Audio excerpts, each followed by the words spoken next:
Hello there, and welcome to Science for Sleep, a quiet place where curiosity slows down, explanations take their time, and learning is allowed to unfold gently, without urgency or expectation.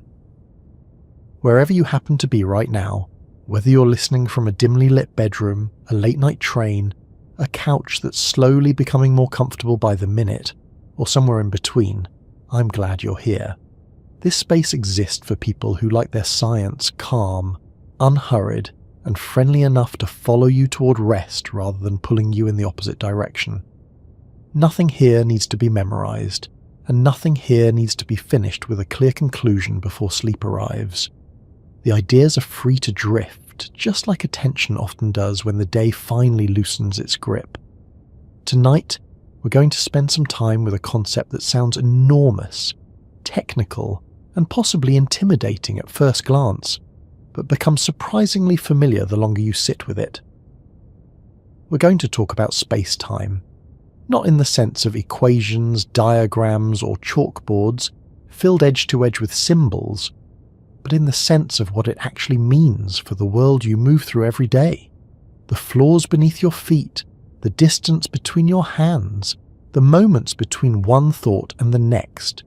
Space-time isn't something far away, reserved for physicists in observatories or astronauts drifting above Earth. It's the quiet framework that holds together every place you've ever been and every moment you've ever experienced, even if you've never had a reason to think about it before. Most of us grow up learning that space and time are two separate things. Space is where things are. Time is when things happen. One is measured in meters or miles, the other in seconds and hours, and they seem to mind their own business. You can rearrange furniture in a room without changing the time of day, and you can watch the clock move forward without the walls shifting around you. That way of thinking works well enough for daily life. It gets us to appointments, helps us judge distances, and lets us decide when it's reasonable to go to bed. But beneath that comfortable surface, physics tells a quieter, stranger story. One where space and time aren't really separate at all, but woven together so closely that pulling on one inevitably tugs at the other. At first, that idea can feel abstract or slippery, like trying to picture a colour you've never seen. So instead of starting with definitions, it helps to begin with something familiar. Think about how you describe your day to someone else. You don't just say what happened, you usually say where it happened and when. You might say you had coffee in the kitchen this morning, took a walk in the afternoon, or watched something relaxing in the evening. Place and moment are naturally linked in how we remember things. Memories don't float freely in time or space alone, they come packaged together. Space-time, in a sense, is physics taking the everyday intuition seriously and extending it to the deeper structure of reality. Before we ease further into that idea, take a moment to notice where you are right now. Not in a dramatic way, just casually. Are you sitting or lying down?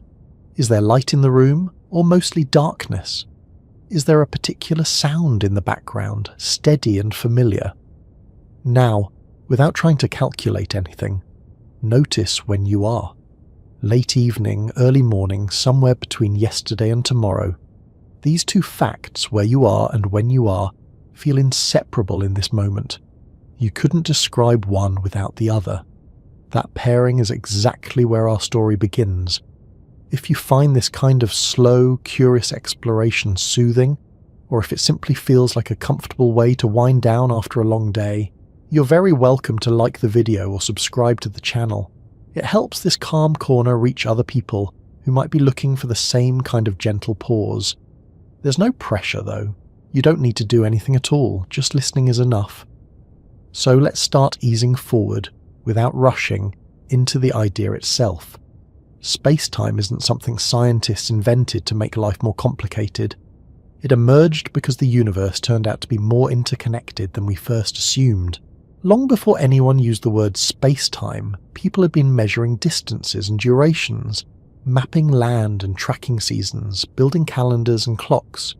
For centuries, space was treated as a kind of empty container, a three-dimensional stage where objects sat and moved around. Time, meanwhile, was treated like a universal clock that ticked away steadily in the background, the same for everyone everywhere. That picture worked remarkably well for a long time. It explained falling apples, orbiting planets, swinging pendulums, and cannonballs arcing through the air. It made the universe feel orderly, predictable, and dependable. You could imagine space as a giant grid stretching infinitely in all directions, and time as a straight line running forward, indifferent to whatever happened within it. Events were dots placed on that grid at particular moments along the line, clean, simple, and intuitive. But nature has a habit of gently undermining our neat categories.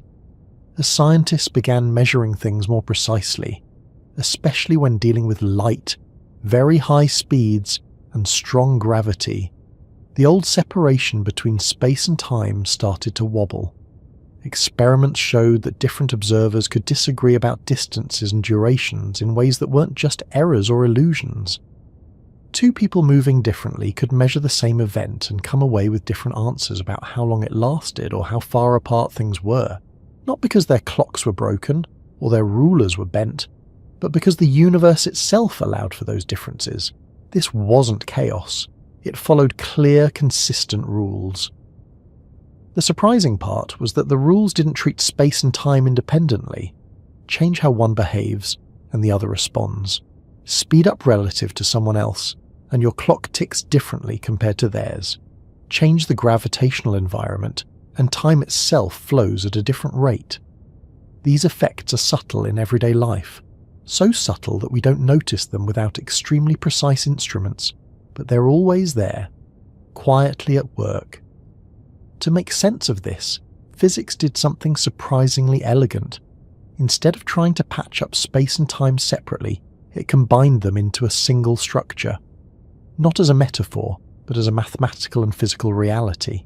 Spacetime became the name for that structure. A four-dimensional framework where every event has both spatial coordinates and a time coordinate, all equally real, all part of the same fabric. 4 dimensions sounds like a lot, especially when we're used to navigating only 3. But the extra one isn't something exotic you need to imagine visually.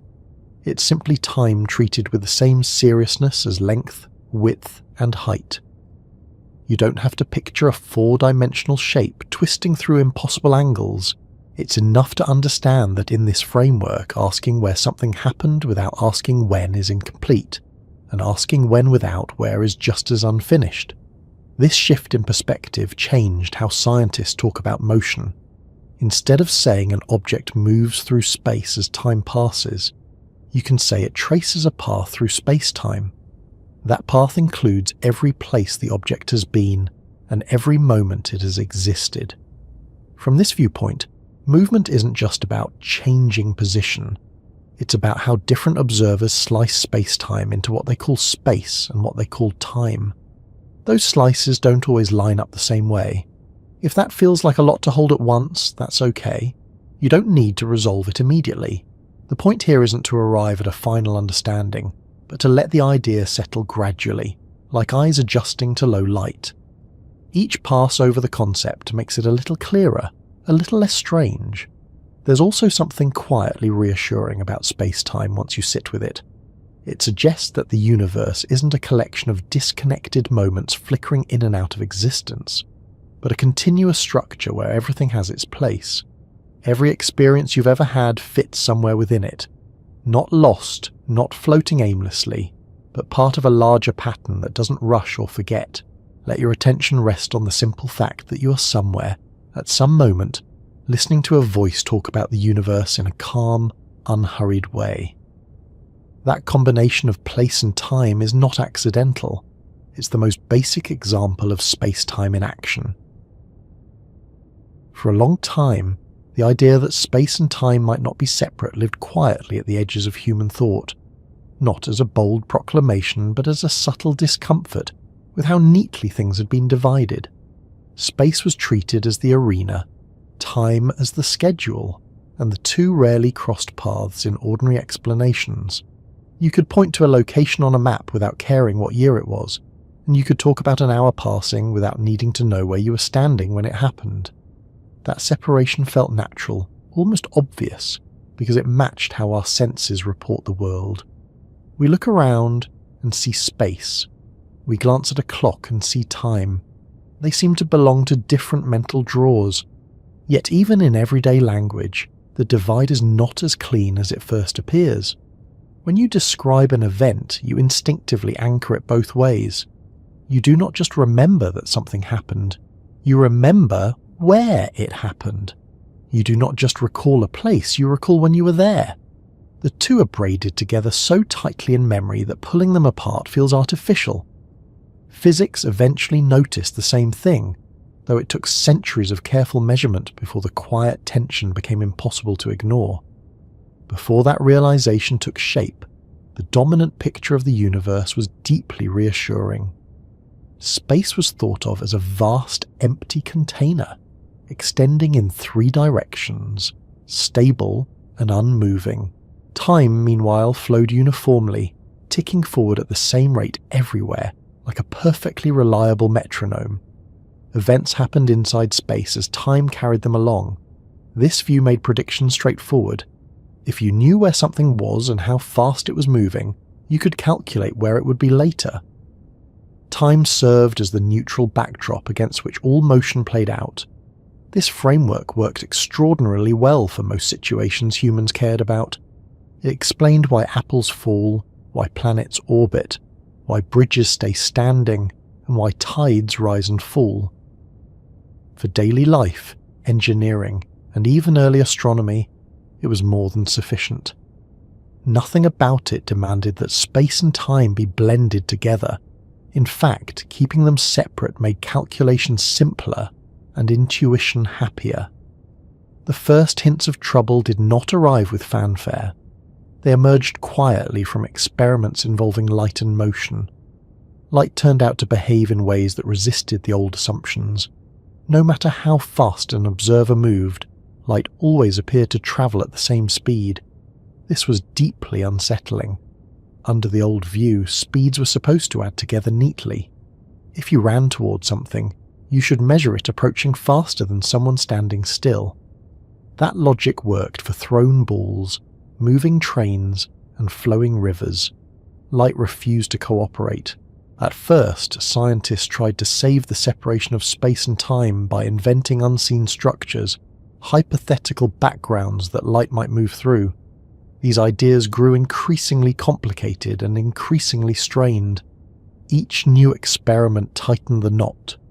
Eventually, the problem could no longer be treated as a technical detail. Something fundamental had to give. What gave way was the assumption that space and time were independent. Instead of forcing light to behave according to the old categories, physics allowed the categories themselves to change. This shift did not come from a desire to be clever or abstract. It came from the stubborn refusal of reality to fit inside the existing boxes. The new perspective began with a simple but radical move. Instead of treating space and time as separate ingredients of the universe, they were treated as different aspects of a single structure. Measurements of distance and duration were no longer absolute. They depended on how the observer was moving. Two people could disagree about how far apart two events were in space, or how far apart they were in time, and both could be correct within their own frames of reference. This idea does not mean that reality became subjective in a casual sense. The universe did not turn into a matter of opinion. The rules governing these differences were precise, consistent, and universal. Everyone agreed on the underlying structure. They simply sliced it differently depending on their motion. What one observer called a long distance and a short time, another might call a shorter distance and a longer time. The total structure remained the same. To make sense of this, space and time were combined into a four-dimensional framework. Each event was no longer described only by where it happened, but by when it happened as well. Together, these coordinates formed a single point in space-time. Objects moving through the universe traced out continuous paths through this four-dimensional structure. Motion was no longer just something that happened in space as time passed. It was a geometric feature of space-time itself. This shift sounds technical, but its implications are surprisingly concrete. Consider something as ordinary as two flashes of light. Under the old view, whether they happened at the same time was an absolute fact. Under the new view, simultaneity depends on the observer. Two flashes that appear simultaneous to someone standing still might not appear simultaneous to someone moving past them. There is no universal answer to the question of whether they happened at the same time. There are only answers relative to specific states of motion. That idea alone challenges a deep intuition most of us carry without realizing it. We tend to assume that the present moment is the same everywhere, that there is a single, shared now slicing cleanly across the universe. Space-time quietly removes that assumption. There is no global present that everyone agrees on. Each observer carries their own version of now, shaped by how they move through space-time. At first, this can feel unsettling, as though the ground has shifted under a concept we relied on without noticing. But the unease fades when you recognize that this does not disrupt everyday experience. At the speeds and gravitational conditions we normally encounter, these differences are tiny. They exist, but they are far too small to matter for cooking dinner, catching a bus, or falling asleep at night. The old separation of space and time remains a perfectly good approximation for daily life. What changes is not how life feels, but how deeply we understand what is happening beneath it. By combining space and time, physics gained a clearer view of motion itself. Velocity, instead of being just movement through space over time, became a relationship between different directions within space-time. Even standing still turned out to be a kind of motion, a steady progression through the time dimension. Everyone, regardless of how they move through space, is always moving through space-time. The only difference is how that motion is distributed between spatial directions and the temporal one. This reframing leads to an unexpected conclusion. If you move faster through space, you move more slowly through time. Not as a metaphor, but as a measurable effect. Clocks carried by fast-moving objects tick more slowly than clocks at rest relative to an observer. This is not because the clocks malfunction. It is because time itself is part of the structure being navigated. Motion through space-time has consequences for how time accumulates. Again, this sounds dramatic, but it is also deeply consistent. The universe is not playing tricks. It is obeying a geometry that simply differs from our everyday assumptions. Space and time are not separate ingredients mixed together. They are different directions within the same underlying fabric. The word fabric is often used here, but it should be taken gently. Space-time is not literally a cloth or a material that can be folded or torn like fabric in your hands. The metaphor is useful only in suggesting continuity and structure. What matters is that space-time defines how distances and durations relate to one another, and how motion reshapes those relationships. One way to approach this idea without straining the imagination is to think about maps. A map flattens a curved surface into a two-dimensional representation. Distances and directions on the map depend on how that flattening is done. Different map projections preserve different features. Some keep areas accurate, others keep angles accurate, but none can do everything at once. Space-time works in a somewhat similar way. Different observers project the four-dimensional structure into their own three-dimensional space and one-dimensional time. Each projection is valid within its own context. This perspective removes the need for a universal stage where events simply play out. Instead, space-time itself becomes the stage, and each observer experiences a particular cross-section of it. What you call space is not a fixed thing independent of you. It is how space-time appears when sliced in a way that matches your motion. What you call time is the direction along which you move through that structure. There is something quietly humbling about this. It suggests that the categories we use so confidently are not built into the universe in the way we assumed. They are practical tools, shaped by our scale and circumstances. Space-time does not care how we divide it. It simply exists as a unified whole, accommodating all perspectives without privileging any single one.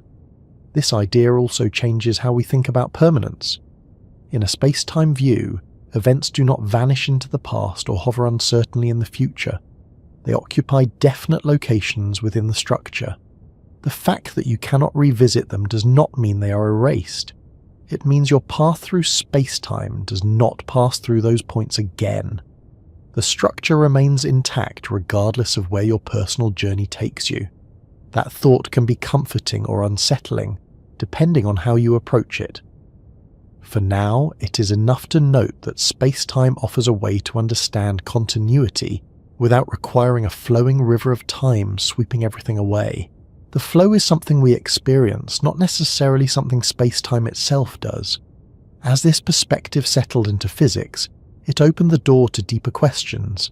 If space and time are unified, what else might be folded into the structure of the universe? What role does gravity play? Why does motion reshape time?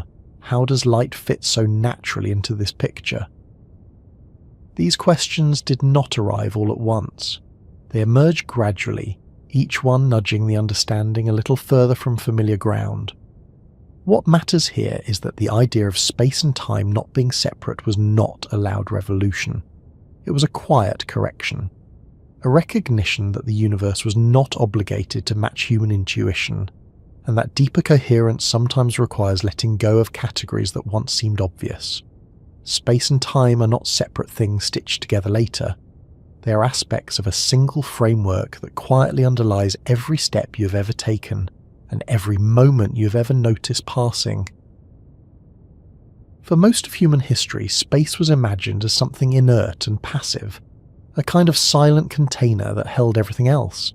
It did not act, it did not respond, and it certainly did not move. It simply existed, vast and empty, waiting for objects to occupy it. This idea was so comfortable and so useful that it rarely drew attention to itself. You could draw a grid on paper, label directions, and imagine the universe laid out the same way, extending endlessly. Time, meanwhile, ticked forward independently, unaffected by what filled that grid. Events happened in space, during time, and the two politely stayed out of each other's way. This view did not come from carelessness or lack of imagination. It emerged because it worked extraordinarily well. If you wanted to describe how a stone falls, how a wheel turns, or how a planet traces its path across the sky, treating space as fixed and time as universal gave reliable answers. Engineers could build bridges, astronomers could predict eclipses, sailors could navigate oceans. There was no obvious reason to suspect that the stage itself was doing anything interesting. In that picture, motion was something objects did relative to space. You could ask how fast something was moving and mean how quickly it changed its position within that static backdrop. Space provided the reference, the unmoving frame against which all movement was measured. Time, equally steady, told you how long the change took. Together they formed a simple, intuitive system. Nothing about it suggested that space might have its own behaviour. Even emptiness was thought of as truly empty. Remove all matter, all light, all fields, and what remained was pure space, identical everywhere, featureless and unaffected by what once passed through it. This idea of absolute space was deeply embedded in classical physics. It was the invisible scaffold supporting every calculation. But cracks began to form when scientists pushed beyond familiar scales and conditions. As measurements grew more precise and experiments more ambitious, the assumption of a fixed stage started to feel less secure. Light once again played a central role. Its behaviour did not align neatly with the idea of space as a passive background. Light did not need a medium, did not slow down as expected, and did not respond to motion in the way other things did. At the same time, questions about motion itself grew sharper. If space was truly absolute, there should be a clear distinction between being at rest and being in motion. Yet experiments repeatedly failed to identify any absolute state of rest. No matter how carefully observers measured, they could not tell whether they were moving uniformly or standing still without referencing something else. Motion seemed to be relative all the way down. This realization nudged physics toward a quieter but more profound question. If you cannot tell whether you're moving through space, or space is simply defined relative to other objects, what exactly is space doing? Is it really an independent entity, or is it more deeply connected to the things within it? The answer that eventually emerged did not come all at once. It arrived through a gradual shift in perspective. Instead of asking how objects move through space, physics began asking how motion is defined in the first place. Instead of treating space as a rigid container, it became possible to treat it as part of the system, something that could participate in physical processes. This shift was subtle at first. The idea of space-time had already blurred the boundary between space and time, showing that measurements of distance and duration depend on the observer's motion. That alone weakened the notion of a universal unmoving stage, but there was still room to imagine space-time as fixed, even if observers sliced it differently. The deeper change came when gravity entered the picture in a new way. In the older view, gravity was a force acting across space. Massive objects pulled on one another, reaching out invisibly and instantaneously, influencing motion without altering the space between them. Space itself remained unchanged, merely hosting the interaction. This worked well for many purposes, but it came with unanswered questions. How did gravity know how strong to be? Why did it affect all objects the same way regardless of their composition? And how did it fit with the new understanding of space-time, where nothing could influence anything else faster than light? The answer that emerged was radical but remarkably simple once accepted. Gravity was not something acting within space, it was something space, or more accurately space-time did. Instead of objects pulling on one another across a passive background, massive objects changed the structure of space-time itself. Motion then followed that structure naturally. In this view, space-time stopped being an empty stage and became an active participant. It could curve, stretch, and respond to the presence of mass and energy. Objects did not move the way they did because they were being pulled by an invisible force. They moved the way they did because they were following the straightest possible paths through a curved space-time. The word straight here needs careful handling. In everyday language, straight means what a ruler shows on a flat surface. In space-time, straight means something slightly different. It means a path that follows the geometry of the structure without any external influence. On a curved surface, like the Earth, the straightest path between 2 points is not a straight line on a map. It is a curve that follows the surface itself. Space-time works in a similar way, though with one extra dimension and far subtler curvature. Once this idea took hold, space could no longer be thought of as inert. It had properties, it could respond, it could influence motion. Time, woven into this structure, was affected as well. Where space-time curved more strongly, time flowed differently. Clocks ticked at different rates depending on their position and motion within this moving stage. This is where the metaphor of a stage becomes useful, as long as it is treated carefully. The stage is no longer rigid and unmoving. It flexes under the weight of the actors. It shapes their paths even as they move across it. And crucially, it is not separate from the play. It is part of the story being told. What makes this idea especially striking is how little it disrupts everyday experience. You do not feel space-time bending beneath your feet. Your room does not appear distorted. Time does not suddenly speed up or slow down in a way you can notice. The effects are real, but they are small under ordinary conditions. Earth's gravity curves space-time gently. The resulting effects on time and distance are measurable with precise instruments, but not with human senses. This subtlety is why the old picture survived so long. For most practical purposes, treating space as empty and time as universal works well enough. The moving stage reveals itself only when precision matters, or when gravity becomes intense, or when speeds approach that of light. Under those conditions, ignoring the activity of space-time leads to errors that cannot be patched over. Once space-time is allowed to move, to curve and respond, a remarkable coherence appears.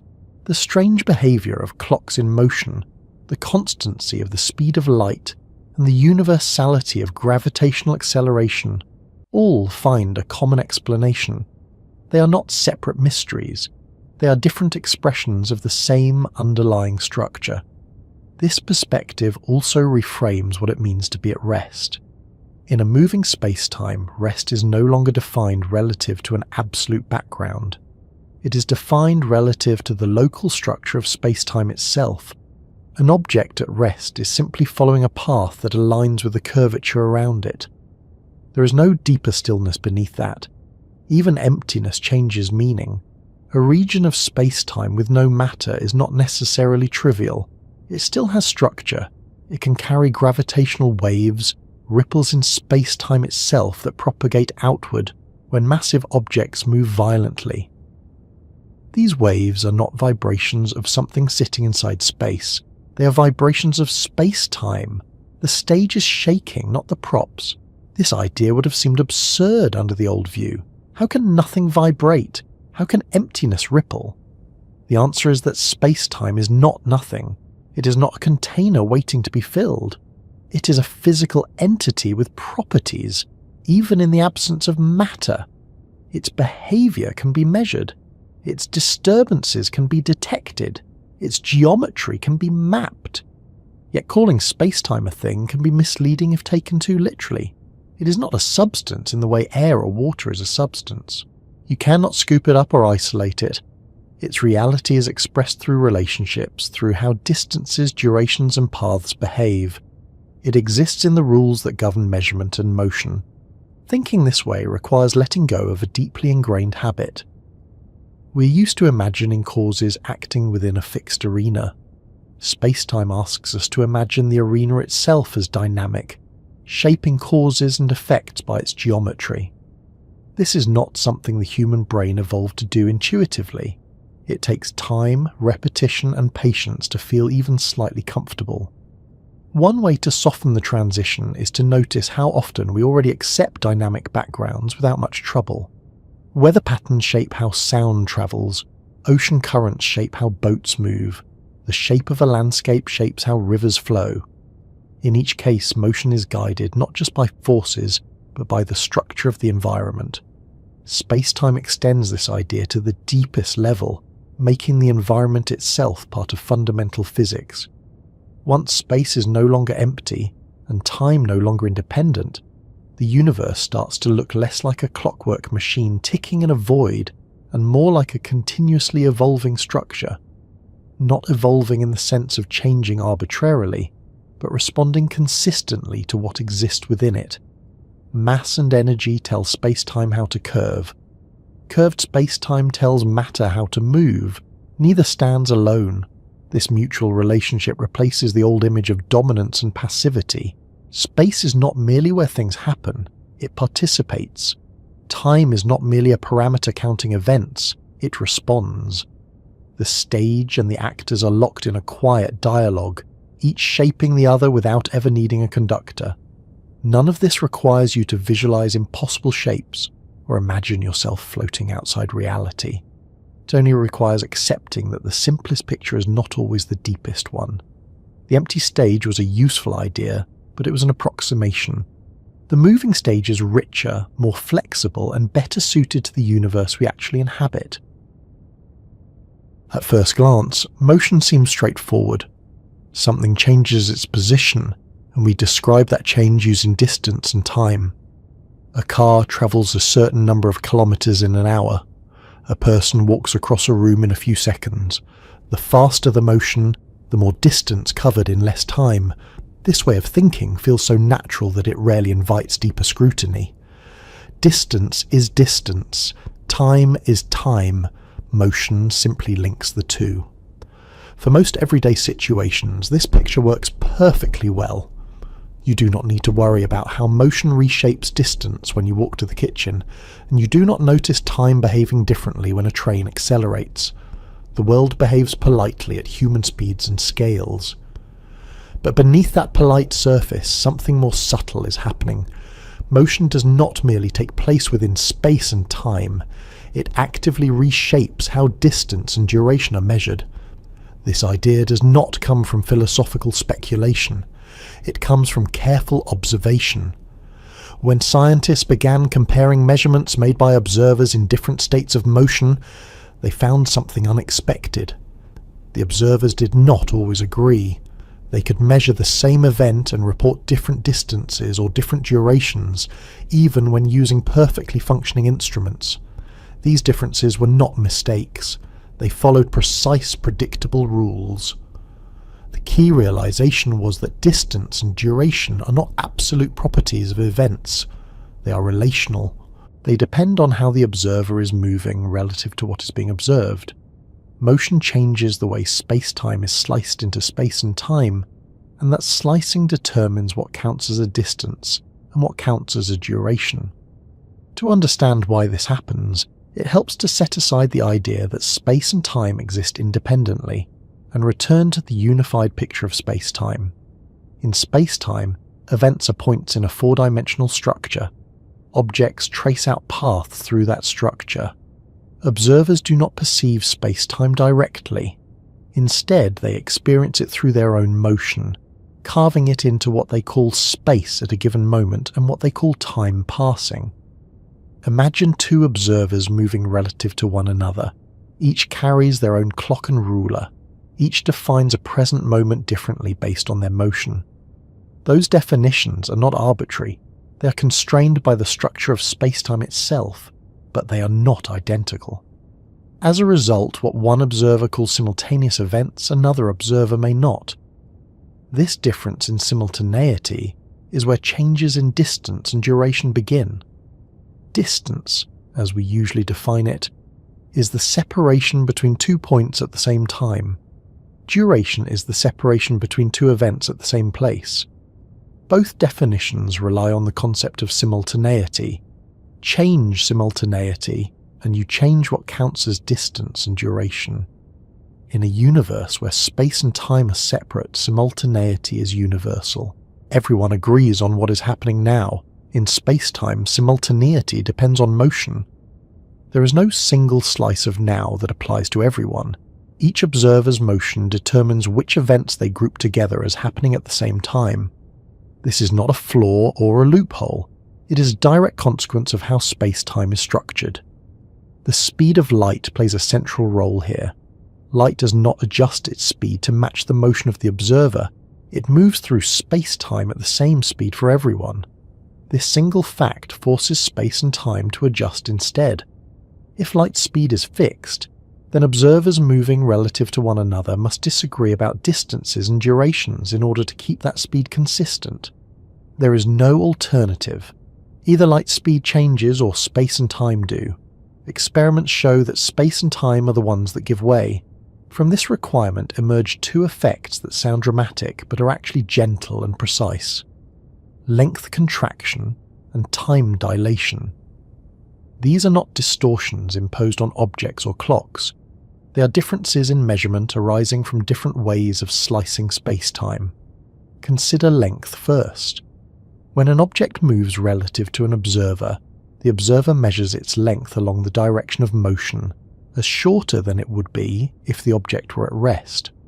This effect is not caused by physical compression. The object does not feel squashed. Its internal structure remains unchanged in its own rest frame. The change appears only in measurements made by observers who are moving relative to it. Why does this happen?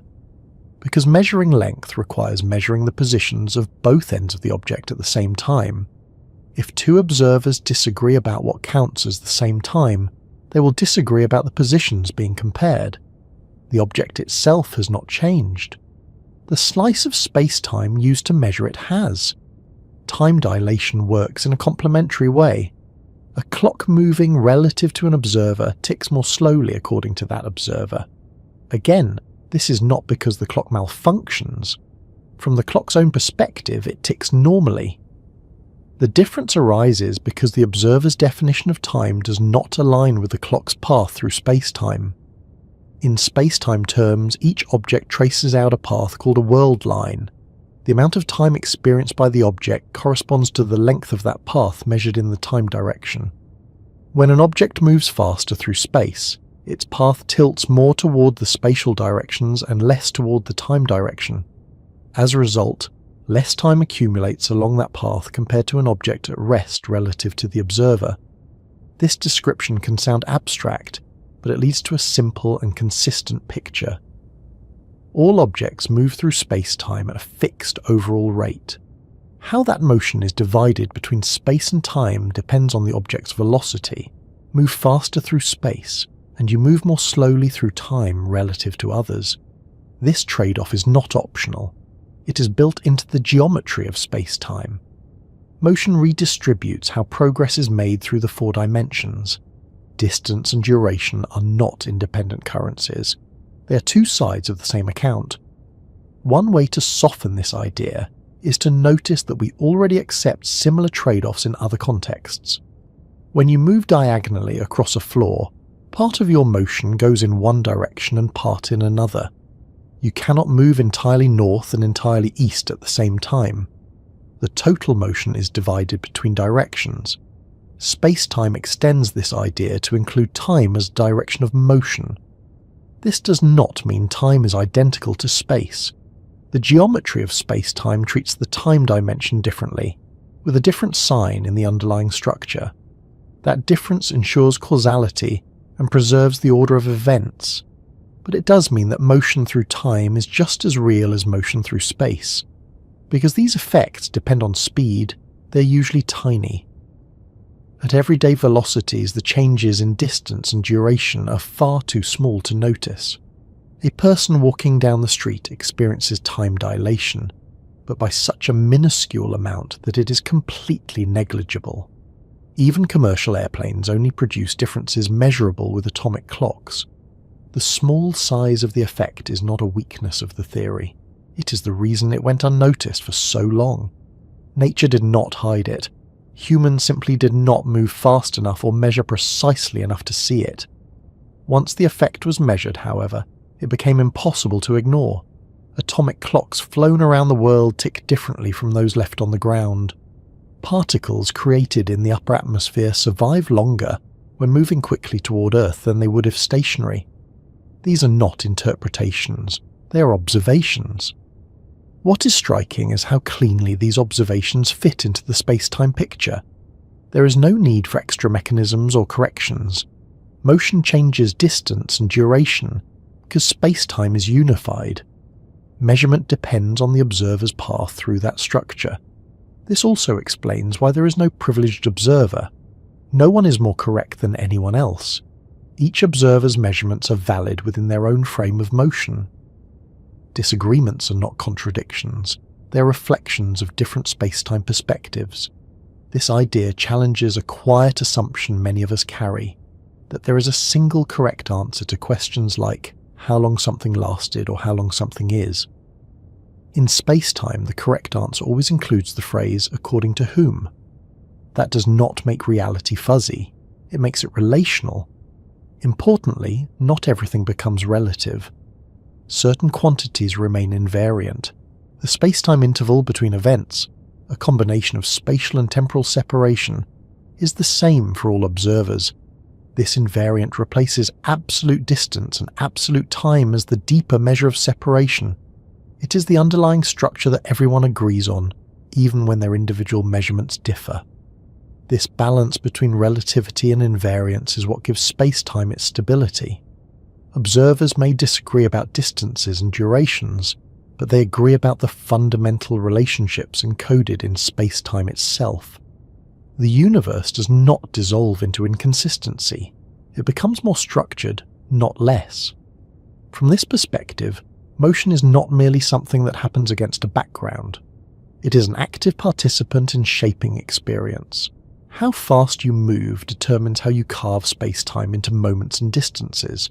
That carving determines what you measure. This has subtle consequences for how we think about aging, synchronization, and sequence.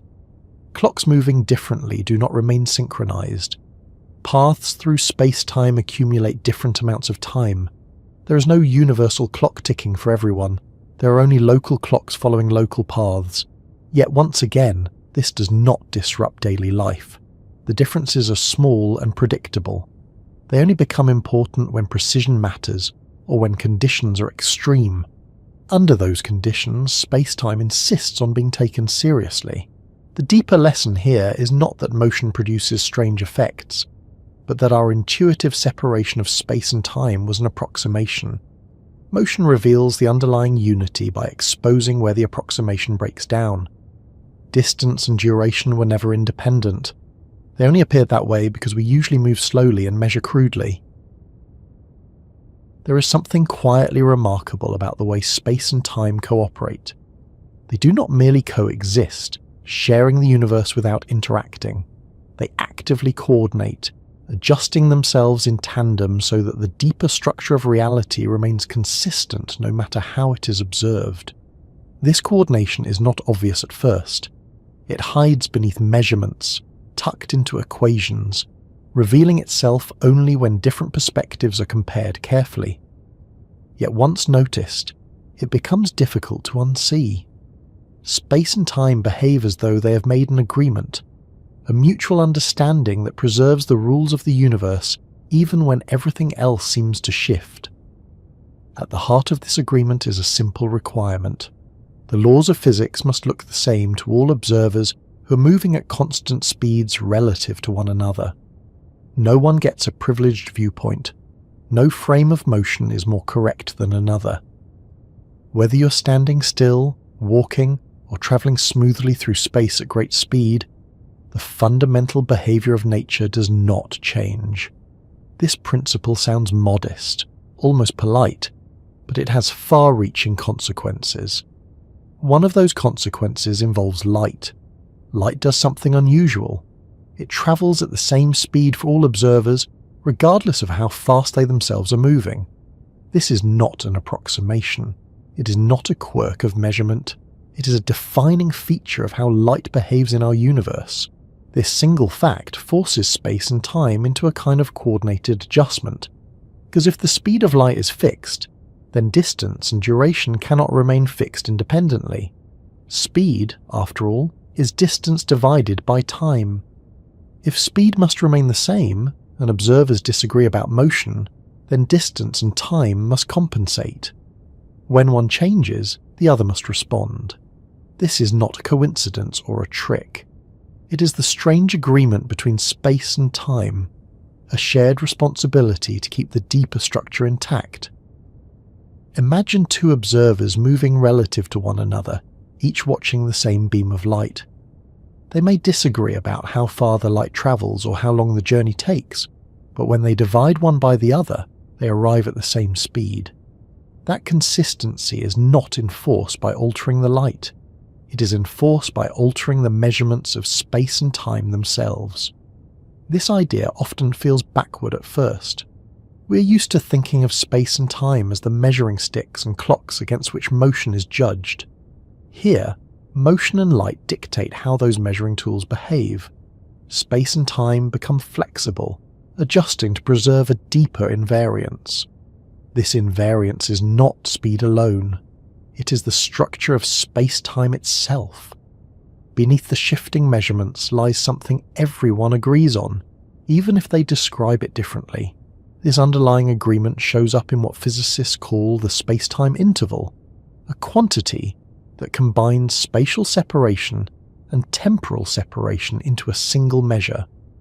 Observers may disagree about distance and duration separately, but they agree on this combined quantity. This is where the agreement becomes truly strange. Space and time do not merely trade off arbitrarily, they do so in a precise way that preserves this invariant interval. If time stretches, space contracts just enough. If space expands, time adjusts accordingly.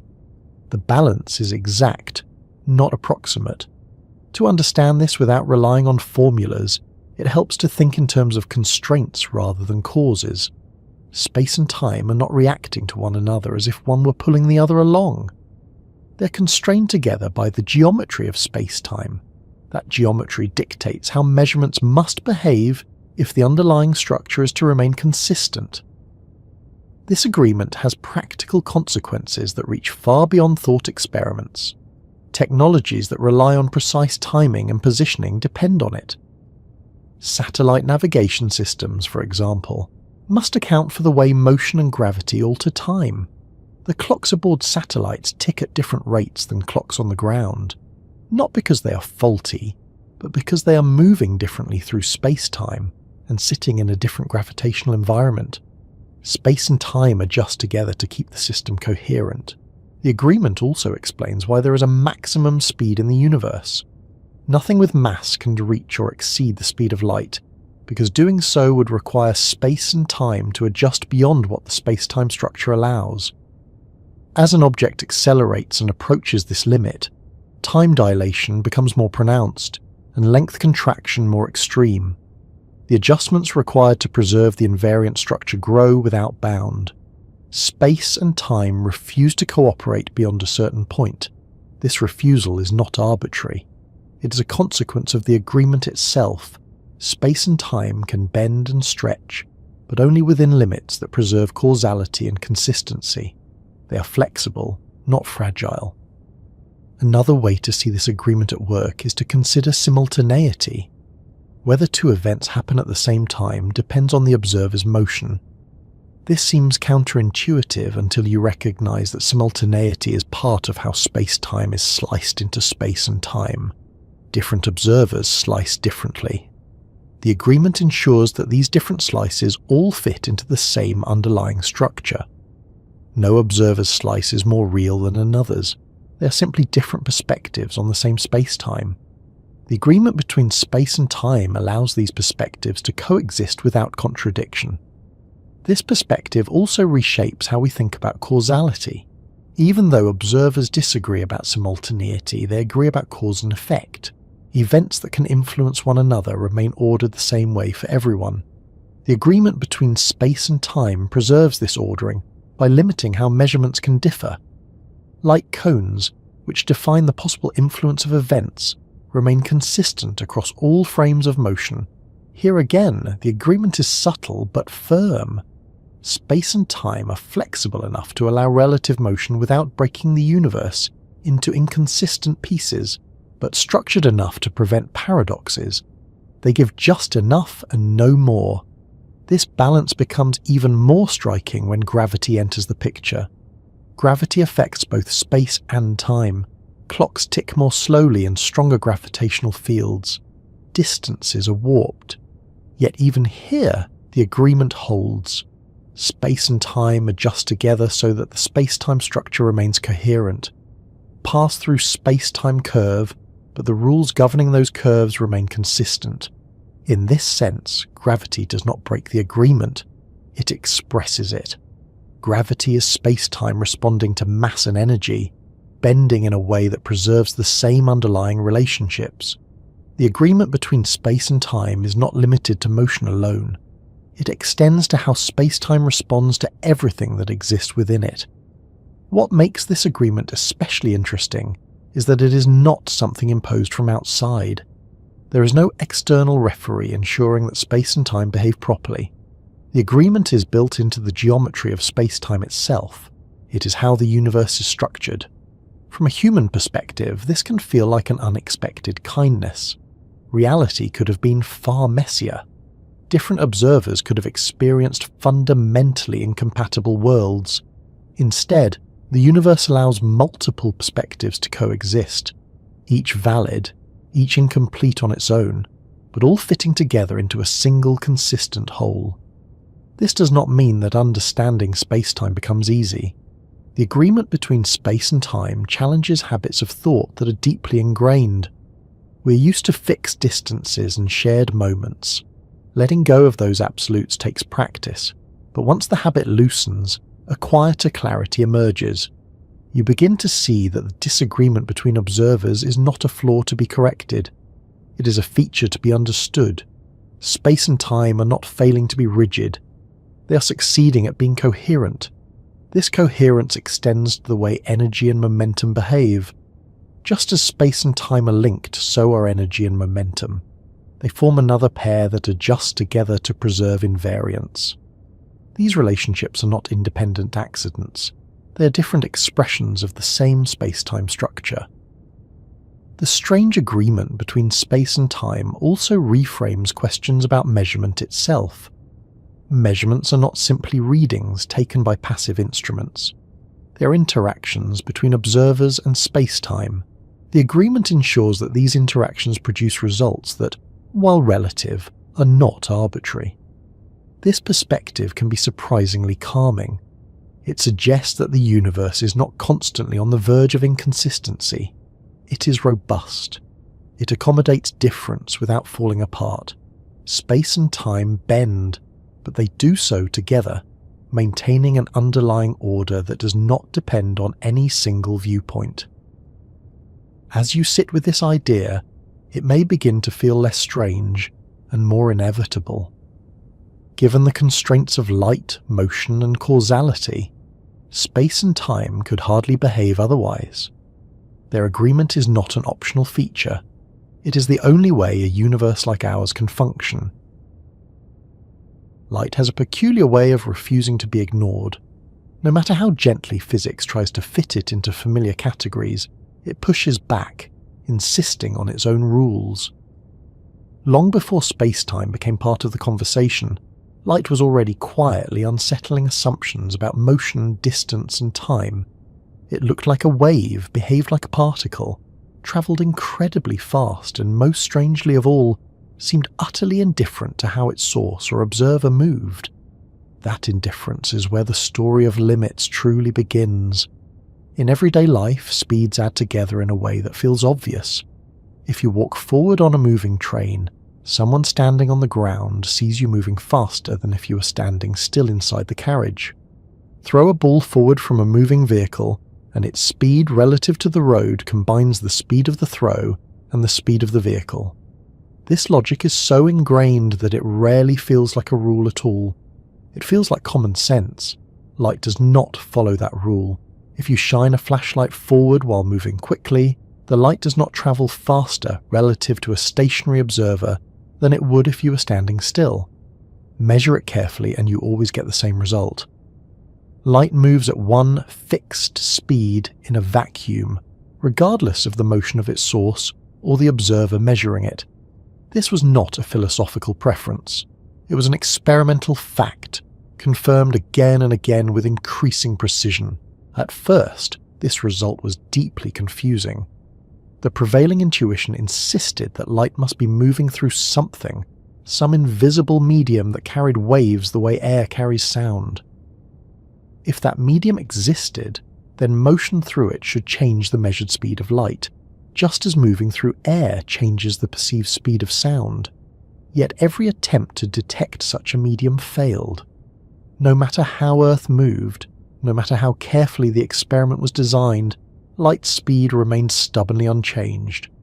Eventually, physics faced a choice: either abandon the idea that light behaves like other moving things, or abandon the idea that space and time are fixed and independent. The universe made the decision unavoidable. Light kept its speed. Space and time had to adapt. This adaptation is where the idea of a built-in limit emerges.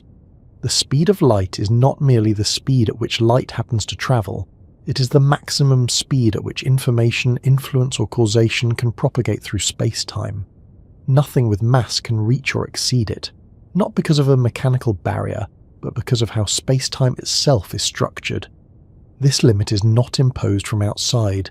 It is not like a speed limit sign posted by the universe. It arises naturally from the way space and time cooperate to preserve consistency. As an object accelerates and approaches this maximum speed, the adjustments required of space and time become more extreme. Time dilation increases. Length contraction becomes more pronounced. Energy requirements grow rapidly. Each step closer demands disproportionately more effort. From the object's own perspective, nothing unusual happens locally. Its clock ticks normally. Its dimensions remain unchanged. The difficulty appears only when comparing perspectives. From the viewpoint of an external observer, the object's progress through time slows relative to theirs. To reach the speed of light would require time, from the object's own perspective, to stop entirely relative to that observer. Space-time does not allow that. This is why the speed of light is better understood not as a property of light itself, but as a property of space-time. Light travels at that speed because that speed defines how space-time is stitched together. It marks the boundary between what can be causally connected and what cannot. To see this boundary more clearly, it helps to think in terms of signals rather than objects. Any signal, whether it is a flash of light, a radio wave, or any other carrier of information, is limited by this same maximum speed. If it were not, cause and effect would lose their order. Messages could arrive before they were sent. Effects could precede causes. The universe would lose its internal consistency. Space-time prevents this by structuring itself around the speed of light. Events are surrounded by regions that define what they can influence and what can influence them. These regions are not arbitrary. They are determined by how fast signals can travel. Light traces the boundary. Within that boundary, events can be connected. Outside it, they cannot.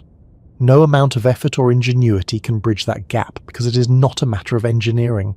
It is a matter of geometry. This geometry becomes easier to appreciate when you stop thinking of speed as something that happens in space alone.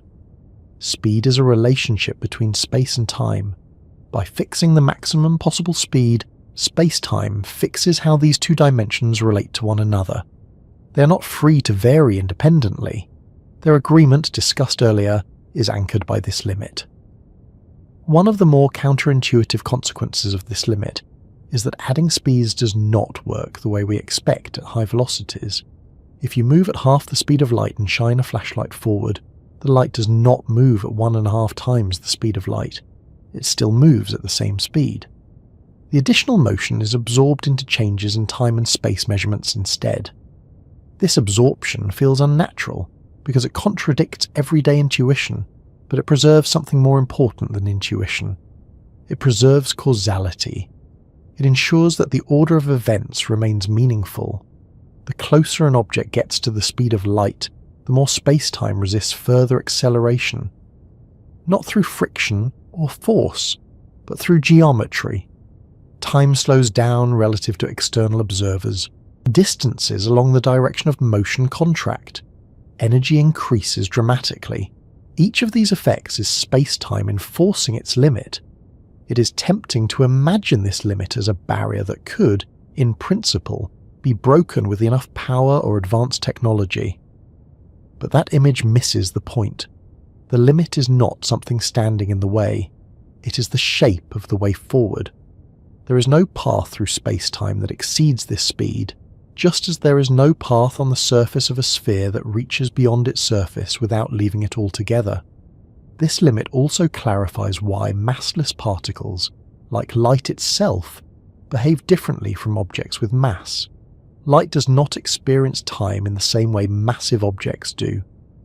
From the perspective of space-time geometry, light follows paths where the separation between space and time balances in such a way that no proper time accumulates along the journey. That is not something to imagine directly. It is simply a statement about how space-time treats different kinds of paths. For objects with mass, proper time always accumulates. They cannot follow the same paths as light. To do so would require abandoning their mass entirely. This distinction is not arbitrary. It is woven into the structure of space-time. Another consequence of the speed limit is that it unifies space and time even further. The limit applies equally to all directions of motion, whether through space or through time. In a sense, everything moves through space-time at the same total speed. But that motion is divided differently depending on velocity. Objects at rest in space move entirely through time.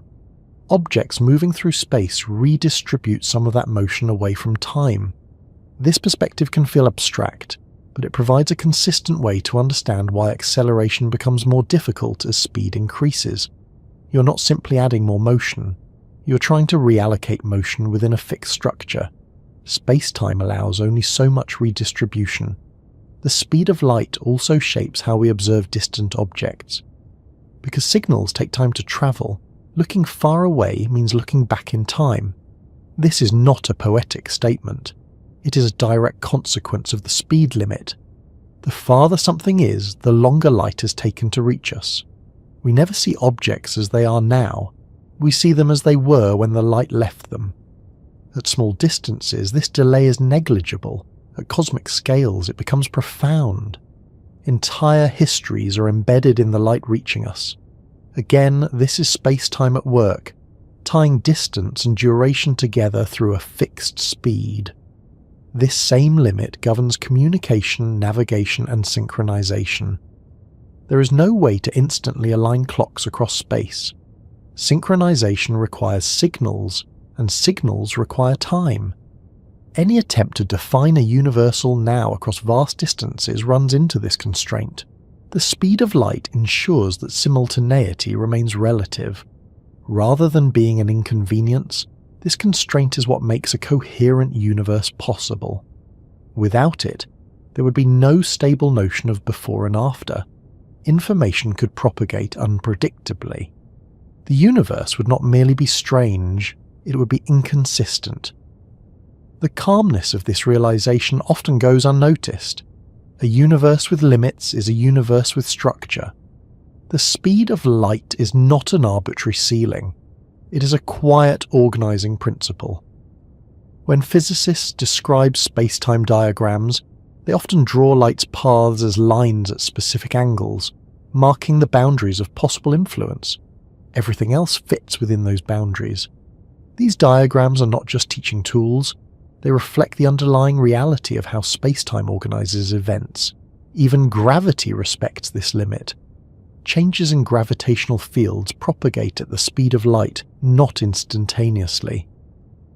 When massive objects move, the resulting ripples in space-time travel outward at this same maximum speed. The agreement between light, gravity, space, and time is complete. Nothing escapes the structure. This built-in limit also protects the universe from contradictions. You cannot send information faster than light, and you cannot arrange events so that causes reliably follow effects. The geometry of space-time prevents it, quietly and consistently. For someone listening late at night, letting these ideas settle without pressure, there is something almost comforting about this. The universe is not racing endlessly without rules.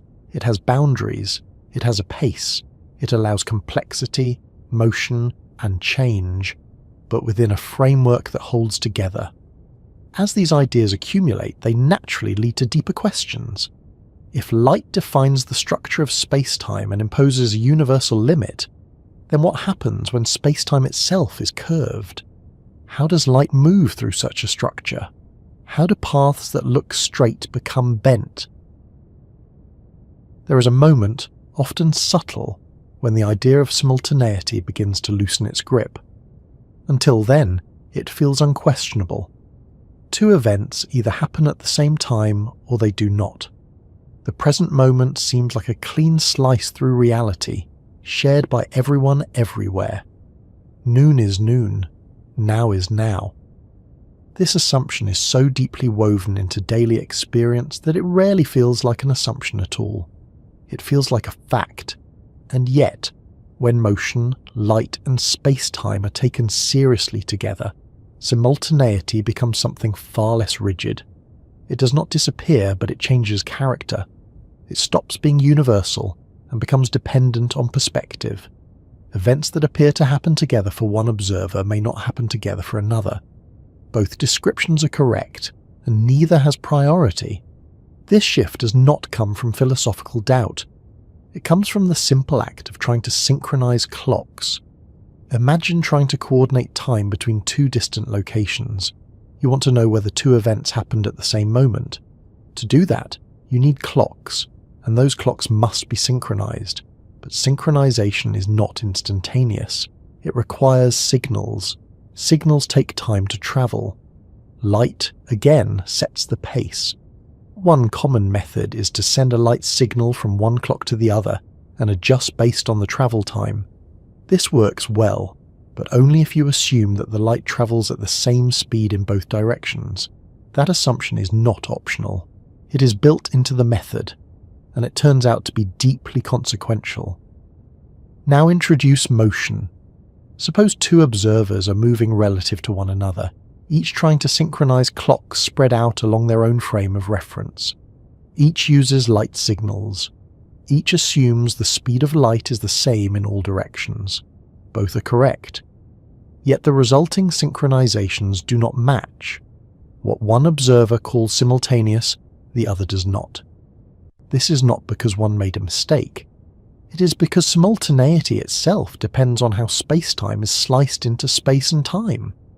Different states of motion produce different slices.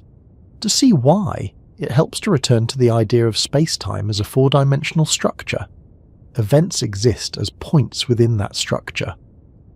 An observer's sense of the present corresponds to a particular three-dimensional slice through space-time.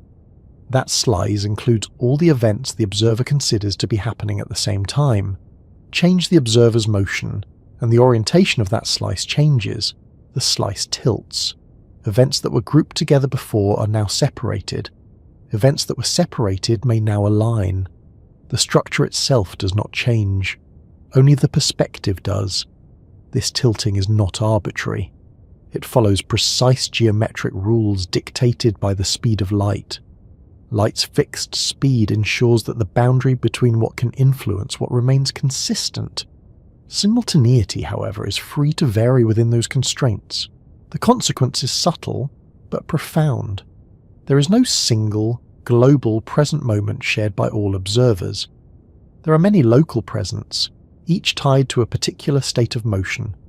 These presents overlap, intersect, and diverge, but none can claim universal authority.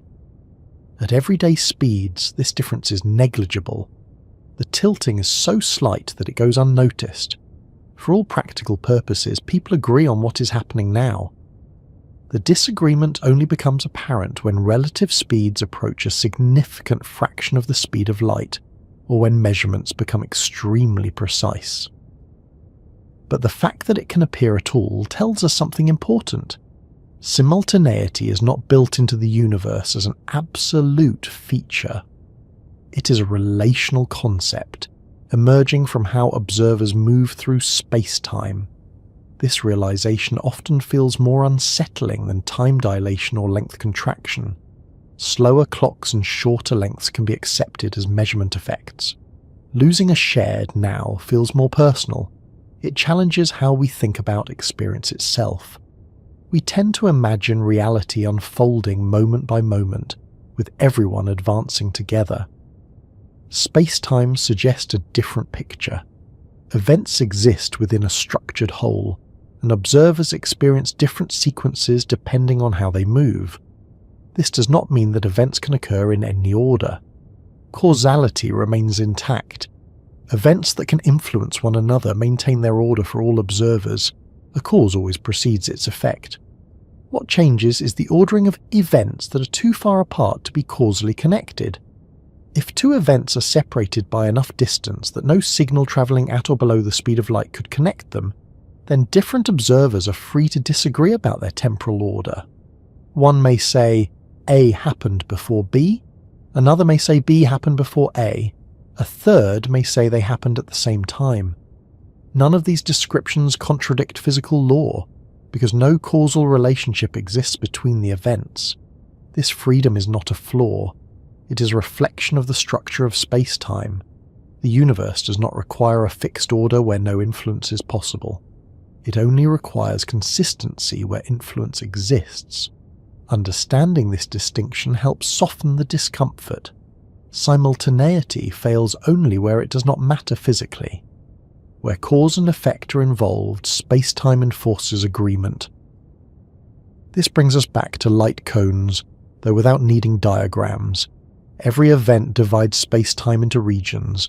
There is a set of events that could have influenced it, a set that it could influence, and a set that is too far away to matter. Simultaneity disagreements occur only in that third set. From within that structure, the idea of a universal now becomes unnecessary. The universe functions perfectly well without it. Processes unfold, causes lead to effects, observers experience sequences, all without requiring a single shared moment. This perspective also reframes how we think about synchronization in practice. Global systems that rely on precise timing, such as navigation satellites, do not assume absolute simultaneity. They account for relative motion and gravitational effects. They operate within space-time, not outside it. The loss of universal simultaneity also reshapes philosophical questions about the present. If there is no single now, what does it mean to say something exists now? The space-time view suggests that existence is not confined to a moving present. Events exist at their locations in space-time, regardless of whether they are labelled past, present, or future by a particular observer. This does not mean that experience is an illusion. We still experience a present moment. That experience is real, but it is local. It belongs to a particular path through space-time. It is not a global feature imposed on the universe as a whole. Seen this way, the present becomes something like a personal horizon, defined by motion and perspective. It is no less meaningful for being local.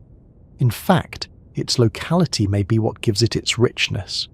The idea that simultaneous no longer means together also helps clarify earlier effects. Length contraction relies on simultaneity. To measure the length of a moving object, you must record the positions of its ends at the same time.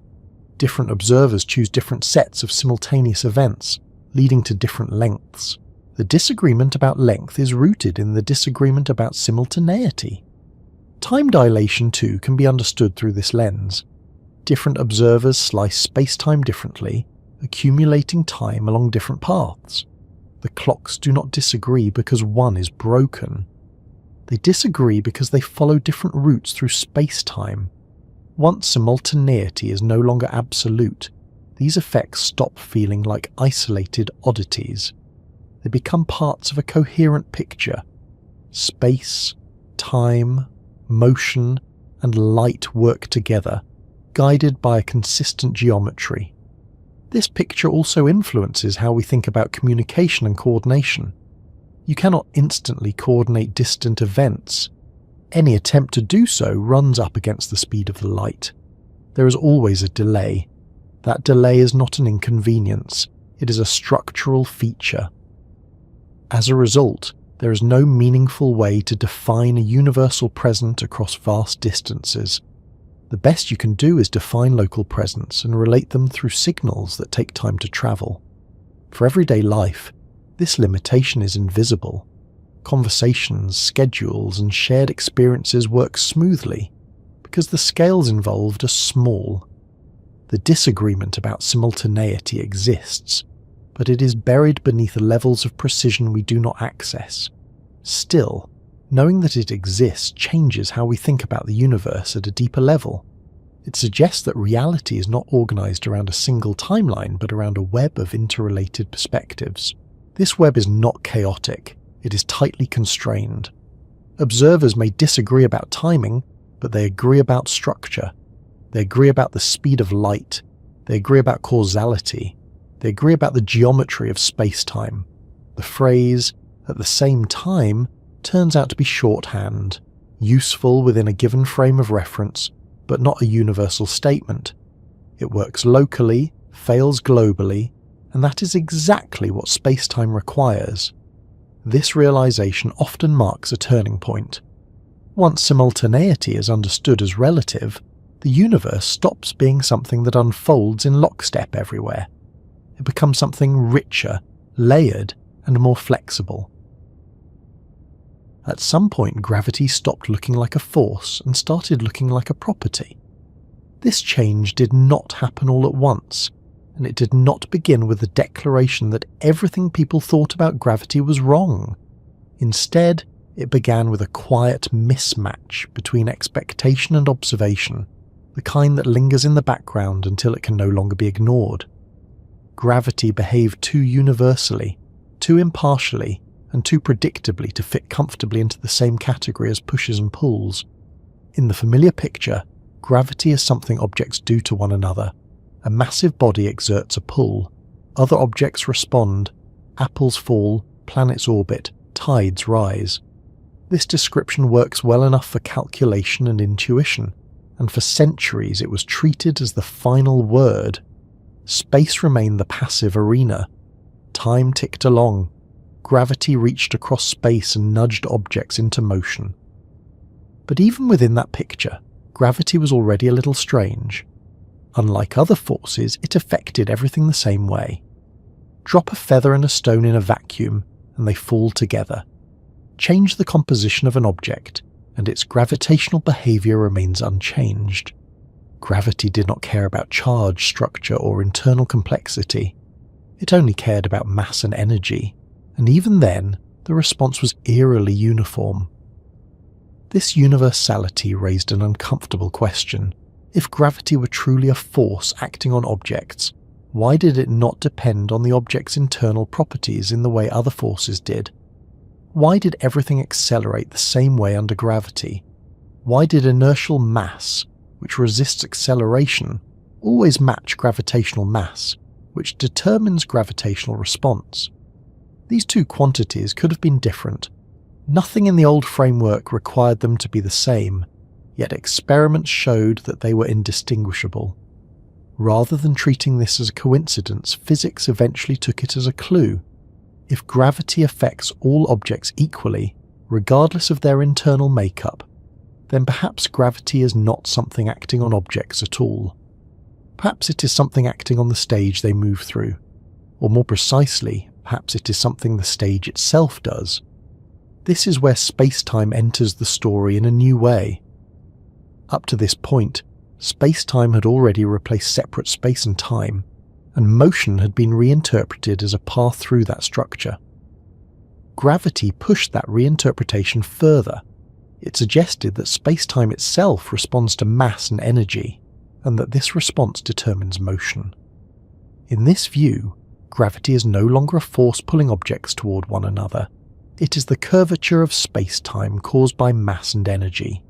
Objects move the way they do because they are following the natural paths laid out by that curvature. The word curvature here is not decorative. It describes a precise geometric property. Spacetime is not flat everywhere. Where mass and energy are present, its geometry changes. Distances and durations behave differently. Paths that would be straight in flat spacetime become curved in the presence of mass. To understand this without relying on visual metaphors that can mislead, it helps to focus on motion itself. In the absence of gravity, an object moves along the straightest possible path through spacetime. This path is called a geodesic. It is not straight in the everyday sense, but straight in the geometric sense. It is the path that requires no force, no steering, no correction. Introduce mass, and the geometry changes. The geodesics change with it. Objects still follow geodesics, but those geodesics now curve. From the object's perspective, nothing is pushing or pulling. It is simply moving freely. From an external perspective, the motion appears accelerated. This apparent acceleration is what we call gravity. This reinterpretation does something remarkable. It explains why gravity affects all objects the same way. If gravity is geometry, not force, then objects are not responding differently because they are not responding at all. They are simply moving through a curved space-time. Their internal properties are irrelevant. It also explains why gravity affects time as well as space. In the old view, gravity pulled objects through space. Time remained untouched. In the geometric view, space-time is a single structure. When it curves, both spatial distances and temporal durations are affected. This is why clocks tick differently in different gravitational environments. A clock closer to a massive object ticks more slowly than a clock farther away. This is not because gravity interferes with the clock's mechanism. It is because time itself is distributed differently within curved space-time. This effect is subtle near Earth, but it is real and measurable. Precision clocks placed at different heights tick at different rates. Satellites orbiting Earth experience time differently than clocks on the ground. These differences must be accounted for in systems that rely on precise timing. Gravity does not merely pull objects downward, it reshapes how time passes. The idea that gravity affects time often feels stranger than the idea that it affects space. We are accustomed to thinking of distance as something flexible. Time feels more absolute, yet space-time makes no such distinction. Both are coordinates within the same structure. Curvature affects both. Once this step is taken, gravity stops being mysterious. It becomes a natural consequence of space-time responding to mass and energy. The more mass and energy present, the greater the curvature. The greater the curvature, the more paths bend. Motion follows those paths. This view also removes the need for instantaneous action at a distance. In the old picture, gravity acted across space without delay. In the geometric picture, changes in mass and energy alter space-time locally, and those changes propagate outward at a finite speed. The structure adjusts. Objects respond by following the new geometry. This is why gravitational influences propagate at the speed of light. They are not forces travelling through space. They are changes in space-time itself. Ripples in that structure, known as gravitational waves, move outward, carrying information about changes in mass and motion. The detection of these ripples confirms the geometric nature of gravity. They are not vibrations of matter. They are vibrations of space-time. The stage itself is moving. What makes this especially striking is that empty space-time is not trivial. Even in the absence of matter, space-time can have structure. It can be flat or curved, it can carry waves, it can shape motion. Emptiness is no longer featureless. This redefinition also clarifies why gravity cannot be shielded or turned off. You can block electromagnetic forces. You can insulate against heat. You cannot insulate against space-time geometry. Everything that exists participates in it simply by existing. In this sense, gravity is not something added to the universe. It is part of how the universe is organized. Matter and energy do not sit inside space-time like furniture in a room. They are part of the structure that defines it. This mutual relationship is often summarized succinctly.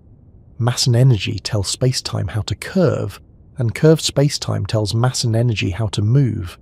That sentence is not a metaphor. It is a literal description of how gravity operates in the geometric view. The elegance of this relationship hides its depth. It took a long time to recognize because it required letting go of deeply ingrained habits of thought. Forces are intuitive. Geometry shaping motion is less so. Yet once adopted, the geometric view simplifies what once seemed complicated. Planetary orbits become natural paths rather than balances between motion and pull. Free fall becomes motion without force, rather than acceleration caused by attraction. Weightlessness becomes the default state of objects following space-time geodesics. Even standing on the ground takes on a new interpretation. When you stand still on Earth, you're not freely falling. The ground is pushing you away from your natural geodesic path. The sensation of weight comes from being prevented from moving freely through space-time. Gravity, in this view, is what happens when nothing stops you. Weight is what happens when something does. This inversion can feel counterintuitive at first. We are used to thinking of gravity as the cause of falling. In the geometric picture, falling is the absence of force. Standing still requires force. This perspective aligns with the universality of free fall. All objects fall the same way because they are all following the same space-time geometry. Differences in mass, shape, or composition do not matter as long as other forces are negligible. Once gravity is understood as geometry, questions about its strength become questions about curvature. Strong gravity corresponds to steep curvature. Weak gravity corresponds to gentle curvature. Extreme gravity corresponds to regions where space-time is distorted dramatically. This leads naturally to objects like black holes, where curvature becomes so strong that certain paths through space-time end or loop in ways that prevent escape. But those extremes are not a separate phenomenon. They are the same geometry taken to its limits. What matters here is not the exotic cases, but the continuity of the idea. Gravity did not become geometry by redefining a force arbitrarily. It became geometry because geometry explained what forces could not, without extra assumptions. The shift also reinforces the idea that space-time is not a backdrop but a participant. It reacts, it evolves, it carries information, it shapes motion. This understanding does not eliminate mystery, it replaces one kind with another. Instead of asking how gravity reaches across space, we ask why space-time has the properties it does, why it curves the way it does, why mass and energy influence it in precisely that manner. Those questions lead deeper, toward attempts to unify gravity with other aspects of physics, but they do not undermine the geometric picture, they build on it. For the purposes of this journey, what matters is that gravity is no longer something layered on top of space-time, it is inseparable from it. Motion, time, distance, and gravity are different faces of the same structure. Once this is accepted, other puzzles begin to look different. Falling feels less like being pulled and more like being guided. Orbits look less like balances and more like natural paths. Time slowing near massive objects becomes an expected consequence rather than a strange side effect. There is a quiet paradox hidden inside the experience of falling. We speak of it as something dramatic, something caused, something that happens to us. We fall because gravity pulls us down. We imagine an invisible hand tugging everything toward the ground. Yet when gravity is understood as geometry rather than force, falling turns out to be something far calmer and far stranger. In a very real sense, falling is what happens when nothing at all is acting on you. This idea takes time to settle because it reverses a lifetime of intuition. From childhood onward, falling feels like the most obvious example of being acted upon. You trip, you fall. You drop something, it falls. Gravity seems active, insistent, unavoidable. And yet, in the geometric view of space-time, free fall is the most natural state an object can be in. It is motion without interference, movement that requires no force and no effort. To understand why, it helps to step away from the ground for a moment and imagine an object far from any stars, planets, or other masses. In empty space-time, with no curvature, an object simply moves along a straight path. If it is initially at rest relative to some observer, it remains at rest. If it is moving, it continues moving at a constant speed in a straight line. This is not because something keeps it moving, but because nothing stops it. This is motion in its simplest form. Now introduce gravity, but do not picture a pull. Picture a change in space-time itself. The presence of mass curves space-time. The straight paths are no longer what they were before. They bend, not because an object is being forced to turn, but because the geometry they follow has changed. When an object is released near a massive body like Earth, it begins to follow one of these curved paths. From the object's own perspective, nothing pushes or pulls it. It is simply moving freely, following the geometry laid out for it. That motion is free fall. The sensation of falling feels dramatic only when something interrupts it. The moment you hit the ground, the moment a surface pushes back against you, that is when force appears. The ground prevents you from continuing along your natural space-time path. It forces you away from the geodesic you would otherwise follow. That resistance is what you feel as weight. In this picture, weightlessness is not the absence of gravity. It is the absence of resistance. Astronauts orbiting Earth are not beyond gravity's reach. Gravity is very much present. They are weightless because they are falling freely, continuously missing the ground as they follow curved space-time around the planet. This reframing often surprises people because it makes gravity feel almost passive. But passivity is the wrong word. Gravity is active in shaping space-time. It simply does not act on objects in the way forces do. Objects respond by moving along the available paths. Consider standing on the surface of Earth. You feel your weight pressing downward. In the old picture, gravity pulls you down and the ground pushes you up in response. In the geometric picture, gravity is not pulling you down at all. You're trying to follow a natural space-time path that curves inward toward Earth. The ground pushes you away from that path. The sensation of weight comes from being held off your natural route. This inversion explains several otherwise puzzling facts. It explains why all objects fall at the same rate when other forces are negligible. They are not being pulled in proportion to their mass. They are all following the same space-time geometry. Their internal differences do not matter. It also explains why inertial mass and gravitational mass are the same. In the geometric view, there is no distinction to explain. Motion and resistance to motion are properties of how objects move through space-time. Gravity does not add a separate interaction that needs to match inertia. They are already unified. This understanding extends smoothly to motion in orbit. An object in orbit is falling continuously, but its sideways motion carries it around the massive body rather than into it. The path curves, but it never intersects the surface. There is no need to imagine a balance between forward motion and downward pull. The object is simply following the available geometry. This is why orbiting feels like weightlessness. The object is not suspended against gravity. It is in free fall, following a path that never meets the ground. Even light behaves this way. Light does not have mass, but it still follows space-time geometry. When space-time is curved, light's path bends. This bending is not caused by a force acting on light. It is a consequence of geometry.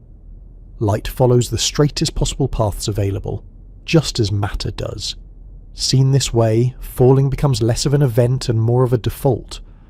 The universe does not need to pull objects downward. It simply provides a structure in which certain paths exist, and objects follow them unless something intervenes. This idea can feel oddly calming once it settles. Falling is no longer an aggressive action performed by gravity. It is a quiet agreement between motion and structure. Objects move where space-time allows them to move. The experience of falling feels intense because our bodies evolved to detect acceleration, not velocity. In free fall, you feel no acceleration. You feel weightless. In contrast, standing still on the ground involves constant acceleration away from your natural space-time path. That acceleration is what you feel as weight. This is why accelerometers cannot distinguish between standing still in a gravitational field and accelerating upward in empty space. Both situations involve being pushed off a geodesic. The sensation is the same because the physical situation is the same. Force appears when motion deviates from free fall. From this perspective, gravity disappears locally. In a small enough region of space-time, free-falling observers cannot detect gravity at all. Physics looks the same as it does in empty space. This is known as the equivalence principle, though the name matters less than the insight itself. Gravity is not something you feel while falling.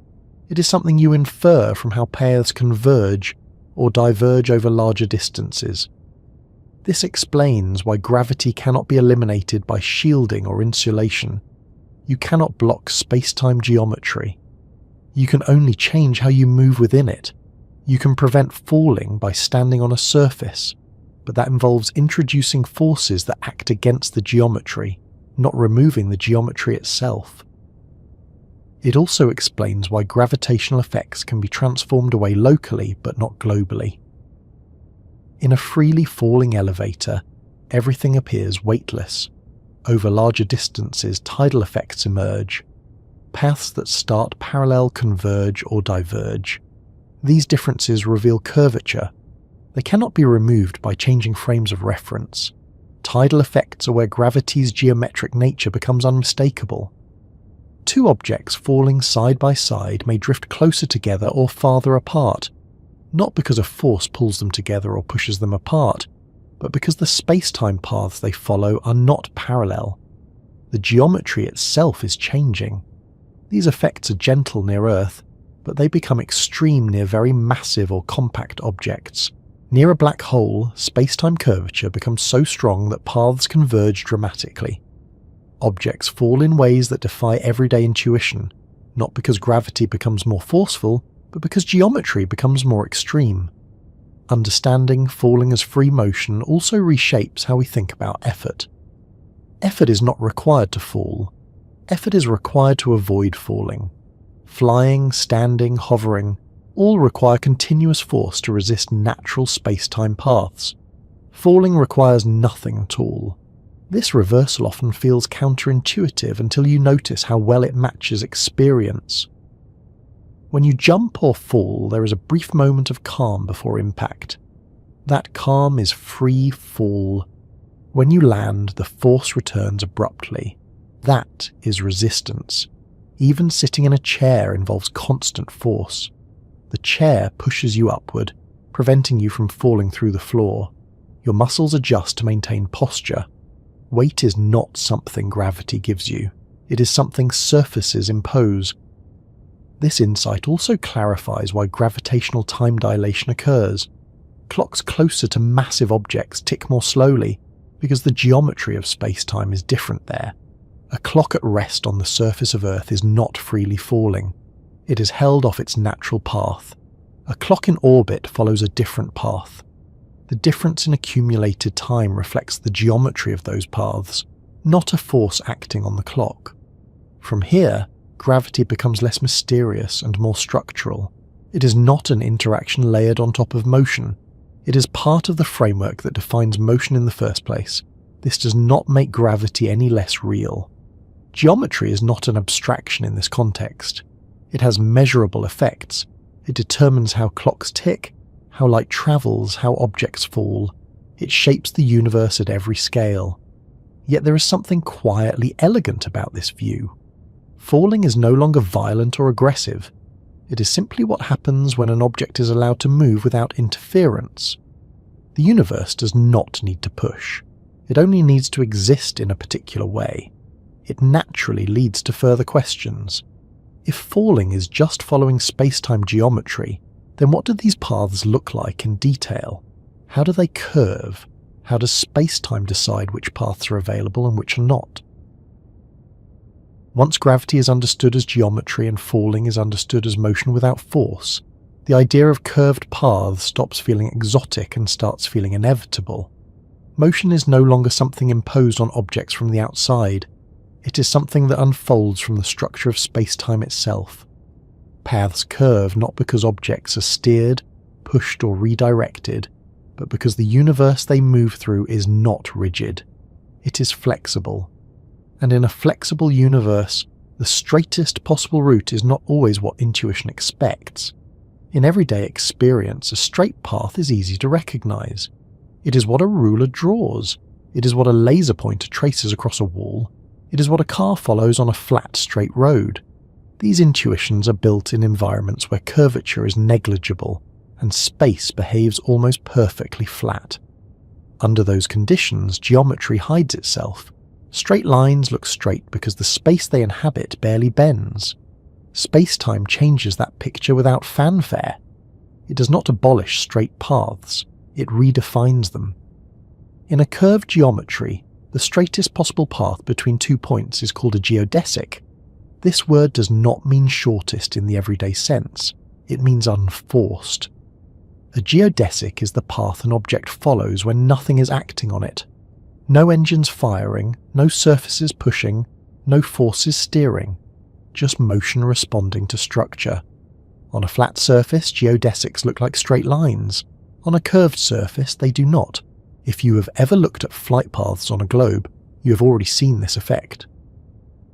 The shortest path between two distant cities curves across the map, even though it feels wrong when drawn on a flat projection. The curve is not a detour, it is the straightest path available on a curved surface. Space-time behaves in the same way, though with one additional dimension and subtler curvature. Objects follow geodesics through space-time. When space-time is flat, those geodesics resemble uniform motion. When space-time is curved, the geodesics bend. The object does not feel this bending, it simply moves. This distinction matters because it removes the need for hidden forces. Instead of asking why an object's path curves, the better question becomes why space-time is curved there. Motion follows geometry. Geometry sets the path. This perspective also explains why curved motion can occur even when no force is felt. Astronauts orbiting Earth follow curved paths through space-time. Their motion is not straight in space, but it is straight in space-time. They feel no force because nothing is pushing them away from their geodesic. Their path curves because space-time curves. The idea of a flexible universe often triggers misleading mental images. It is tempting to imagine space-time as a rubber sheet sagging under weight. While this image is sometimes helpful for intuition, it carries baggage that can confuse more than it clarifies. Rubber sheets curve because gravity pulls them downward.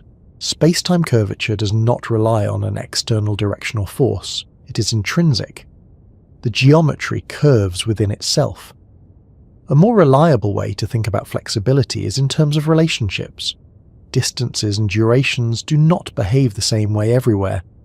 Clocks tick differently. Paths diverge or converge. Angles do not always add up the same way. These are signs of curvature, not distortions of objects moving through space. Once curvature is accepted as a property of space-time, many familiar motions look different. Planetary orbits are no longer balances between inertia and attraction. They are natural paths through curved space-time. The planet is not constantly being pulled off a straight line. It is following the straightest possible line available. This view also explains why stable orbits exist at all. In a purely force-based picture, an orbit requires a delicate balance. Too much speed and the object escapes. Too little and it falls inward. In the geometric picture, an orbit exists because space-time curvature provides a family of available geodesics. The object simply occupies one of them. The same reasoning applies to falling objects. Two objects dropped side by side follow neighbouring geodesics. Near Earth, those geodesics converge slightly. The objects drift toward one another as they fall. This convergence is not caused by a force between them. It is a manifestation of curvature. These differences in curvature over distance are called tidal effects. They reveal gravity's geometric nature. In a small enough region, space-time appears flat. Over larger regions, curvature becomes apparent. This is why gravity can disappear locally in freefall, but cannot be removed globally. Curved paths also clarify why gravity affects light. Light follows geodesics too. It does not respond to forces the way massive objects do, but it responds to geometry. When space-time curves, the straightest available paths for light curve as well. The bending of starlight near massive objects is not light being pulled. It is light following the geometry it encounters. This idea initially feels counterintuitive because light has no mass. Under the old picture, gravity should not affect it. Under the geometric picture, mass is irrelevant, geometry is everything. Light moves where space-time allows it to move. The flexibility of space-time also explains why gravity affects time. Time is not an external parameter ticking uniformly. It is a dimension woven into the geometry. Where curvature changes, the rate at which time accumulates changes as well. Paths through space-time that remain closer to massive objects accumulate less time than paths farther away. These effects are not layered on top of motion. They are part of the same structure that shapes motion. Space bends. Time bends. Paths bend. All as expressions of the same underlying geometry. Once this is understood, the universe starts to look less like a rigid framework and more like a responsive system. Not responsive in a conscious or reactive sense, but responsive in a structural one. Mass and energy alter geometry. Geometry alters motion. Motion redistributes mass and energy. The cycle continues. This flexibility does not imply instability. Space-time does not wobble unpredictably. Its behavior is governed by precise relationships. Curvature responds to energy and momentum according to strict rules. Those rules ensure consistency and conservation. The universe bends, but it does so carefully.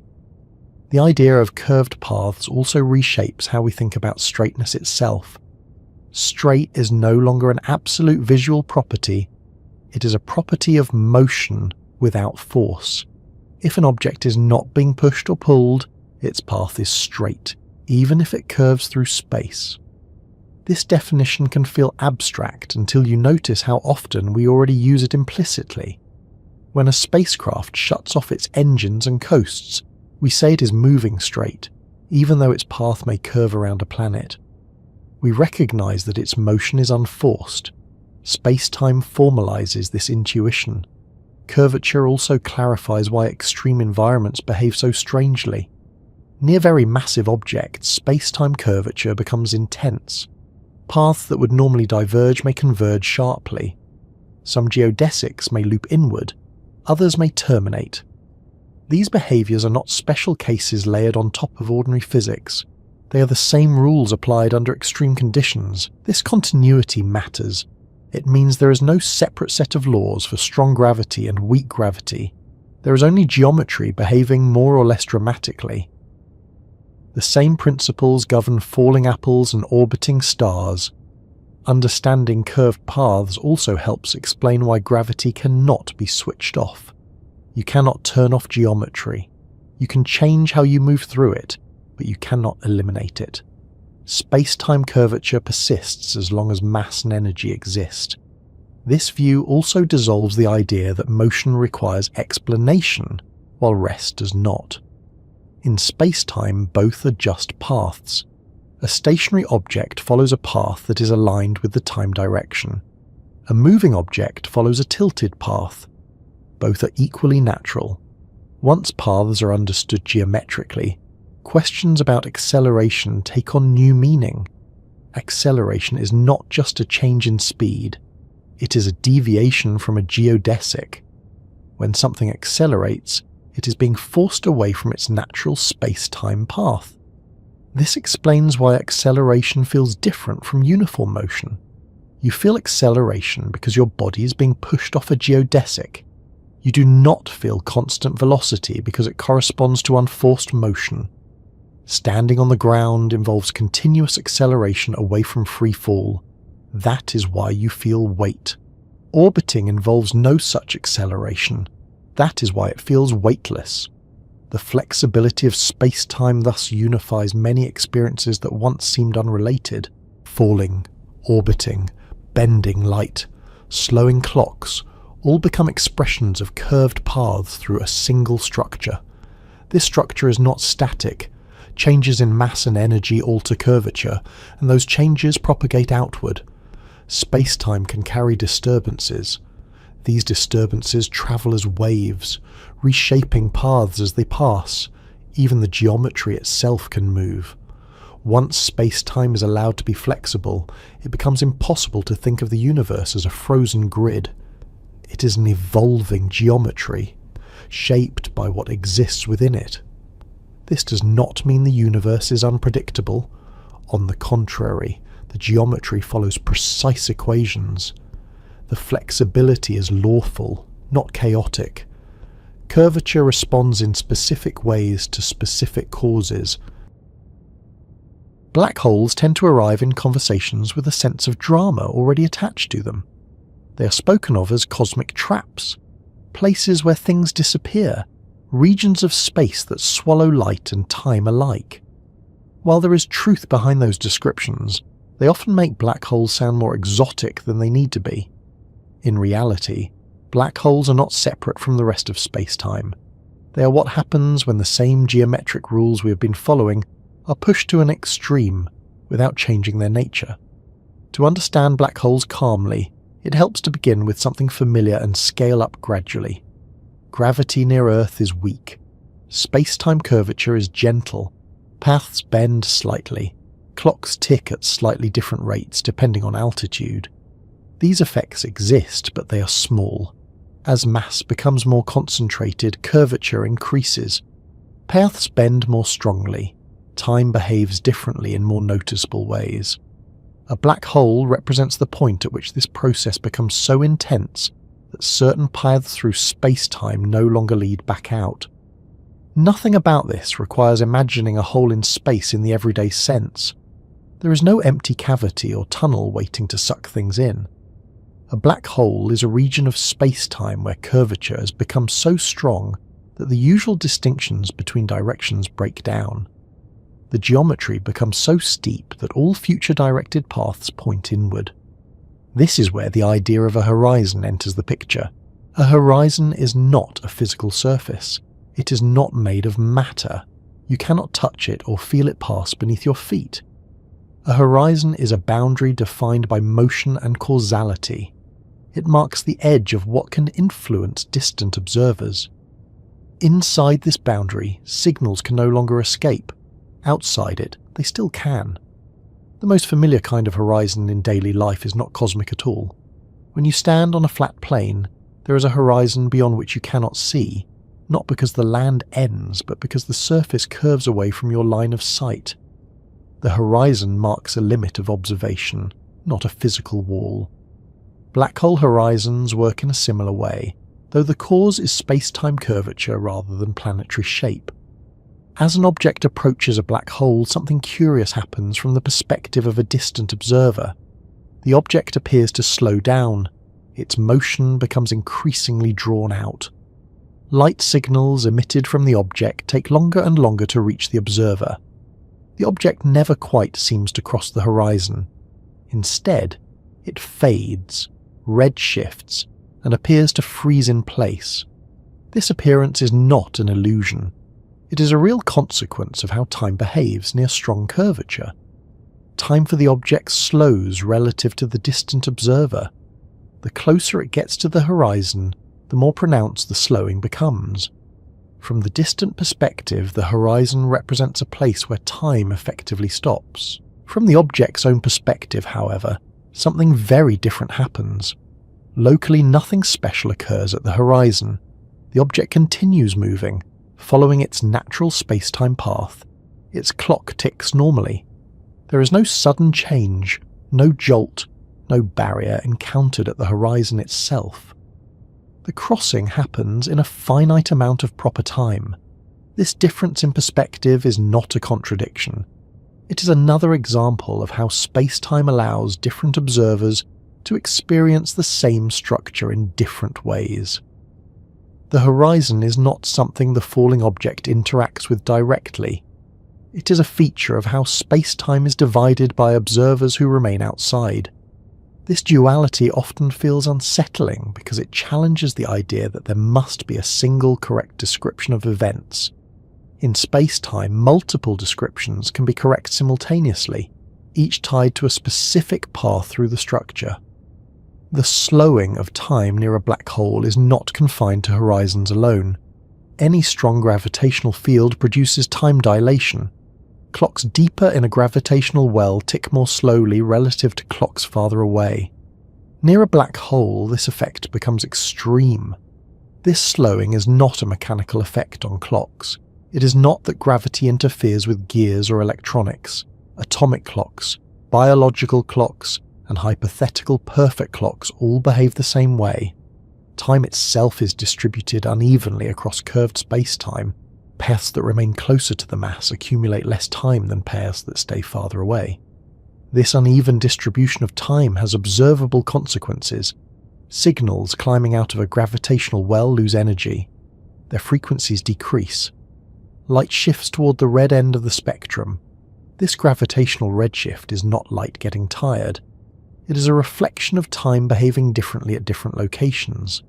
Near a black hole, this effect becomes so strong that signals emitted just above the horizon are stretched to extreme wavelengths by the time they reach distant observers. Eventually they become undetectable, not because they are destroyed, but because the time intervals between their wave crests grow too large. The horizon itself marks the point where escape would require moving faster than light. This is not because gravity pulls more strongly there, but because space-time geometry tilts so steeply inward that all future directed paths point toward the center. Even light, which always follows the straightest possible paths, cannot find a route outward. This is why black holes are black. Light does not bounce off a surface or get absorbed by matter in the usual way. It simply cannot leave once it crosses the horizon. Importantly, nothing about this violates the speed limit discussed earlier. Light still travels at the same speed locally. The impossibility of escape arises from geometry, not from light slowing down or gravity overpowering it. The paths themselves no longer lead outward. Inside the horizon, the structure of space-time changes in a way that makes ordinary language difficult to apply. The roles of space and time shift. The direction that once pointed inward through space becomes a direction toward the future. Moving inward is no longer optional. It is as inevitable as moving forward in time outside the black hole. This inevitability does not mean that objects are crushed instantly or experience infinite forces immediately upon crossing the horizon. Those dramatic effects occur much deeper inside, depending on the size of the black hole. Larger black holes have gentler curvature at the horizon. Smaller ones have steeper curvature. For very large black holes, tidal forces at the horizon can be mild. An object could cross without noticing anything unusual locally. The drama happens later, closer to the central region where curvature becomes extreme. The central region is often called a singularity, but that word deserves careful handling. A singularity is not necessarily a physical object. It is a point where the equations used to describe space-time break down. They stop providing meaningful predictions. This breakdown signals the limits of our current understanding, not necessarily the presence of an actual point of infinite density. What matters for the current discussion is not what happens at the singularity, but what happens on the way there. Inside the horizon, all paths lead inward. There is no path that remains stationary or turns back outward. The future direction of time points towards smaller radii. This again highlights how gravity as geometry reshapes concepts that once seemed fixed.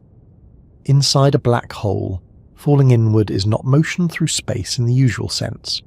It is progression toward the future. Avoiding it would require reversing time. This framing removes some of the fear associated with black holes.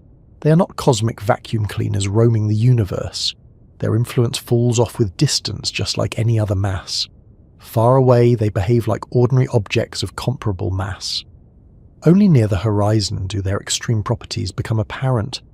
The slowing of time near black holes also raises questions about information and memory. If an object appears to freeze at the horizon from an external perspective, what happens to the information it carries? Does it disappear? Is it stored on the horizon? Does it pass through? These questions are still active areas of research, and definitive answers remain elusive. What can be said with confidence is that space-time geometry plays a central role. The horizon is not just a boundary in space. It is a boundary in time, separating regions where different futures are possible. From the outside, the horizon represents a point of no return. From the inside, it is simply another moment along a path. Both perspectives arise naturally from the same space-time structure. The existence of horizons is not limited to black holes. Similar boundaries appear in other contexts. Accelerating observers experience horizons beyond which they cannot receive signals. Expanding universes can have horizons that limit what regions can ever influence one another. In each case, the horizon is a geometric feature tied to motion and space-time structure. What makes black hole horizons distinctive is how sharply they divide accessible futures. They are the most extreme expression of the same principles that govern everyday motion and gravity. The slowing of moments near a black hole also reinforces the idea that time is not a universal flow. It is local. It depends on where you are and how you move. Near strong curvature, this dependence becomes dramatic enough to reshape narratives entirely. From one perspective, an object never crosses the horizon. From another, it does so without delay. Both descriptions coexist without contradiction, because they refer to different space-time paths. This coexistence can feel uncomfortable if one expects a single timeline shared by all observers. Space-time does not provide that. It provides a structured whole within which multiple timelines coexist. Rather than seeing this as a flaw, it can be seen as a strength. The universe accommodates different perspectives while maintaining internal consistency. Black holes do not break the rules, they reveal them, As these ideas settle, it becomes easier to see black holes not as isolated anomalies, but as natural consequences of space-time geometry.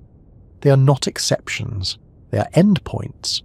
The same curvature that gently bends paths near Earth bends them dramatically near black holes. The same time dilation that slows clocks slightly near the ground slows them drastically near the horizon. The same principles apply everywhere.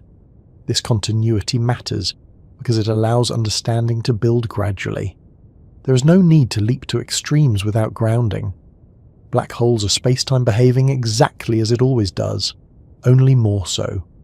If horizons divide what can influence what, and if different observers experience time differently, then questions about past, present, and future take on new forms. Attention naturally turns toward the implications of such a space-time structure for the broader picture of reality. If horizons divide what can influence what, and if different observers experience time differently, then questions about past, present, and future take on new forms. What does it mean for something to exist if it lies beyond a horizon? How does space-time organize events across its entire structure? There is a moment in this line of thinking when a familiar picture quietly dissolves.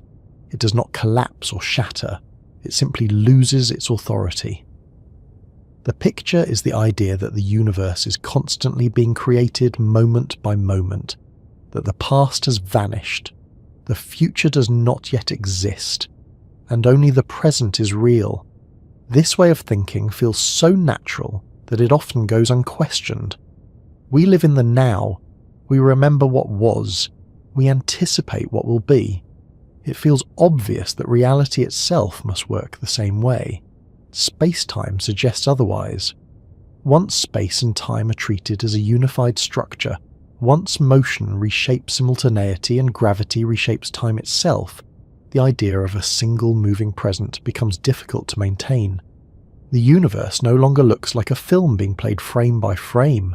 It looks more like a completed structure, where every event has its place, regardless of how any particular observer experiences it. This is where the suggestion arises that your past and future may already exist. At first, that phrase can feel unsettling, even threatening. It sounds like fate, or predestination, or the loss of choice. But those reactions come from importing assumptions that space-time itself does not require. The idea is not that everything is fixed in a way that strips life of meaning. It is that existence may not be confined to a single, ever-advancing slice called now. To understand why this idea appears at all, it helps to return to simultaneity. Different observers moving relative to one another disagree about which events are happening at the same time. There is no universal agreement on what counts as the present. If observer A says event X is happening now, observer B may say it happened in the past or will happen in the future, depending on their motion. This is not a theoretical loophole. It is a direct consequence of how space-time works. If there is no universal present, then the idea that only the present exists becomes difficult to defend. Which present would that be? Whose now gets to define reality? Space-time offers no privileged answer. Instead, it presents a structure in which all events exist at their coordinates. Past, present, and future are not labels attached to reality itself. They are labels attached to how a particular observer moves through space-time. From this perspective, the universe resembles what is sometimes called a block. Not a block in the sense of something rigid or lifeless, but a complete four-dimensional structure. Every event, from the formation of stars to the next breath you take, occupies a definite place within it. This view does not say that time flows, it says that observers move. You experience time passing because your consciousness traces a path through space-time. Along that path, events are encountered in sequence. Memories form behind you. Anticipation points ahead. The structure itself does not need to change for experience to unfold. This is often called the block universe view, though the name can be misleading. It does not imply that the universe is static in a human sense. Change still exists. Processes still occur. motion still happens. What disappears is the idea that the present moment sweeps across reality, bringing things into existence as it goes. Instead, existence is distributed across space-time. This idea feels strange largely because it conflicts with how memory works. We remember the past, not the future. That asymmetry makes it feel as though the past is real and the future is not. But memory is a physical process. It depends on entropy, causality, and the way information is stored. It does not define what exists. It defines what is accessible to us. From the space-time perspective, the future is no less real than the past.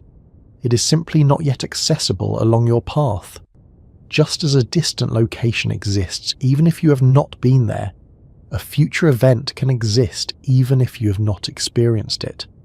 This comparison is not perfect, but it helps loosen the grip of the intuition that existence must follow experience.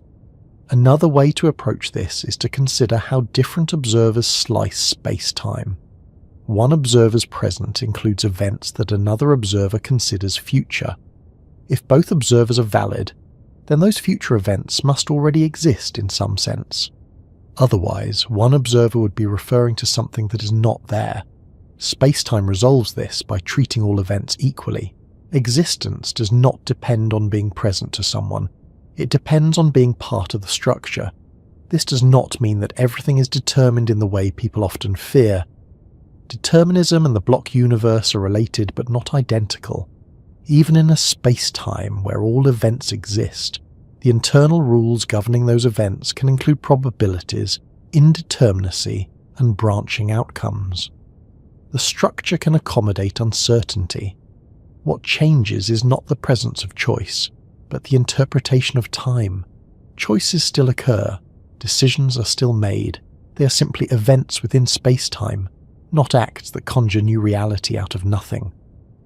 From within experience, this distinction feels subtle. You still decide what to do next, you still experience uncertainty, you still feel the openness of the future. Space-time does not remove that openness from experience. It only reframes how existence is distributed.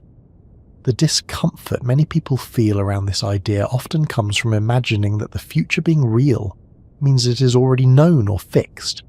Space-time does not require that.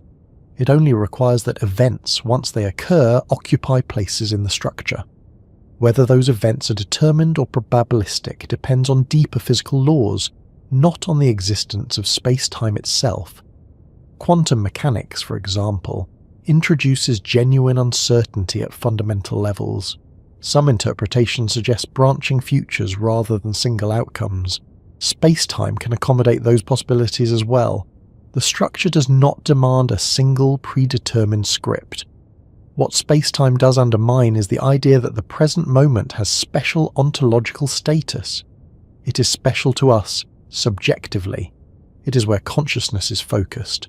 But it's not special to the universe as a whole. This realization can be unsettling, but it can also be oddly comforting. The past is not gone. It exists where it always has. The moments that shaped you are not erased. They are part of the structure. Likewise, the future is not an empty void waiting to be filled. It is a region of space-time that you have not yet reached. This does not mean you can access it. Paths through space-time are constrained. You move forward along your world line. You cannot jump around arbitrarily. The existence of a location does not grant access to it. This distinction matters. Existence does not imply availability. Just as a distant star exists even if you cannot travel to it, future events can exist even if you cannot experience them yet. Space-time is not a permission slip. It is a map. The idea that your future already exists also reframes fear and anticipation. Anxiety often comes from imagining the future as a looming unknown. Space-time suggests that the unknown is not non-existent.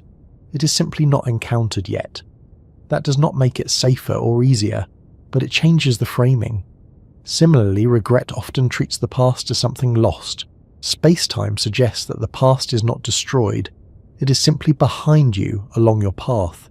You cannot revisit it, but it remains part of the structure. This view does not ask you to stop caring about time or consequences. It asks you to recognize that caring happens within space-time, not outside it. There is also a subtle shift in how identity is understood. If all moments of your life exist within space-time, then you're not only who you are now, you're a continuous structure extended through time. The child you were, the person you are, and the person you may become are all parts of the same space-time object. This does not mean they are all experienced at once. Experience remains sequential. Consciousness moves along the structure, but the structure itself includes them all. Some people find this idea disturbing because it seems to remove novelty. If everything already exists, what is new? The answer is experience. Novelty arises from where you are on your path. The fact that a destination exists does not remove the novelty of arriving there. A book exists as a whole, but the experience of reading it unfolds page by page. The ending existing does not spoil the story unless you jump ahead. Space-time works similarly. The structure exists. The experience unfolds. This analogy is imperfect, but it captures the difference between existence and experience. Space-time also helps explain why attempts to define a universal present fail. If the universe were being created moment by moment, there would need to be a global rule determining which events exist now. Relativity shows that no such rule can be defined consistently. Space-time avoids this problem by removing the need for one. Events exist. Observers experience them in different orders depending on motion. No contradiction arises because existence does not depend on ordering. This view aligns naturally with the earlier discussions of horizons. Events beyond a horizon may exist, but they are inaccessible. The structure includes them. Your path does not.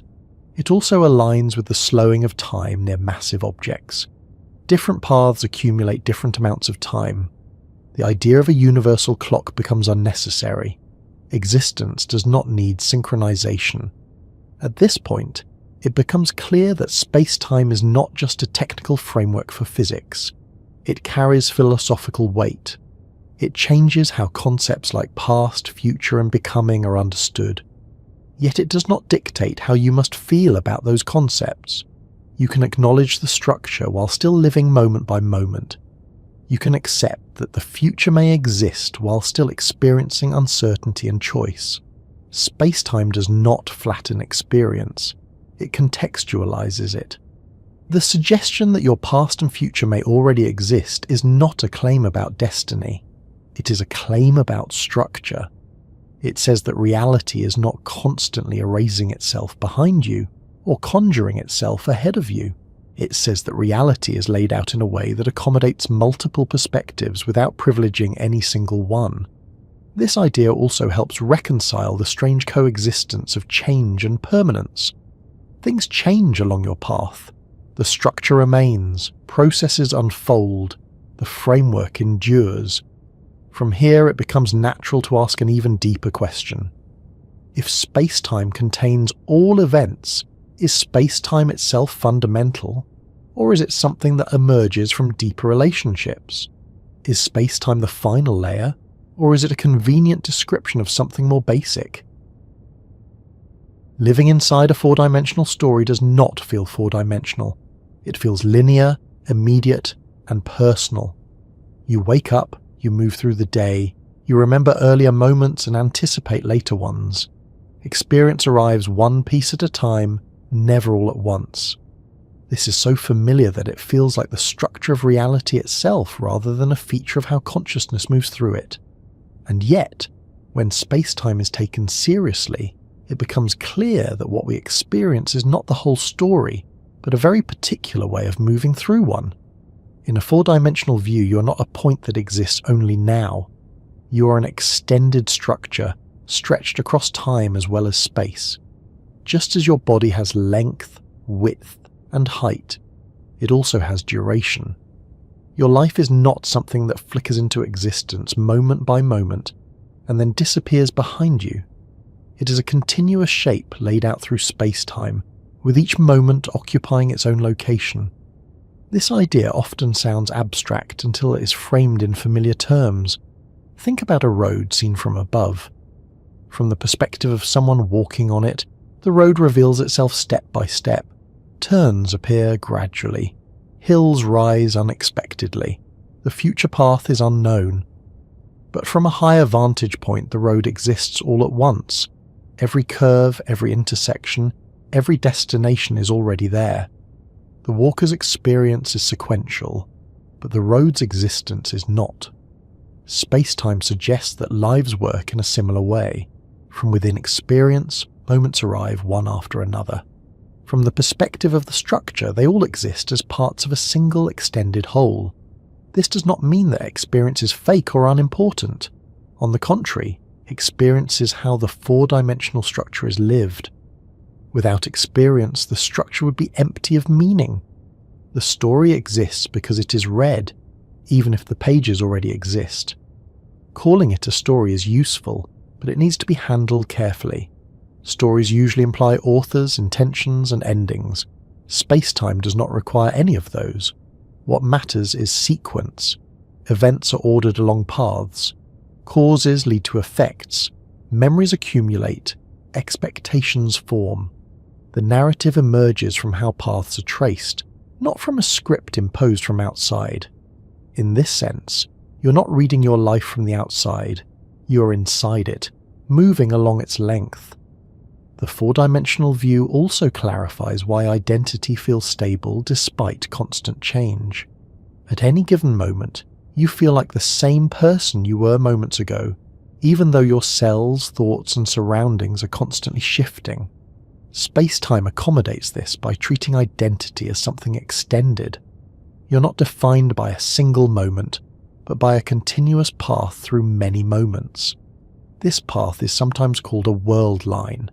It is not a metaphor. It is the record of where and when you exist.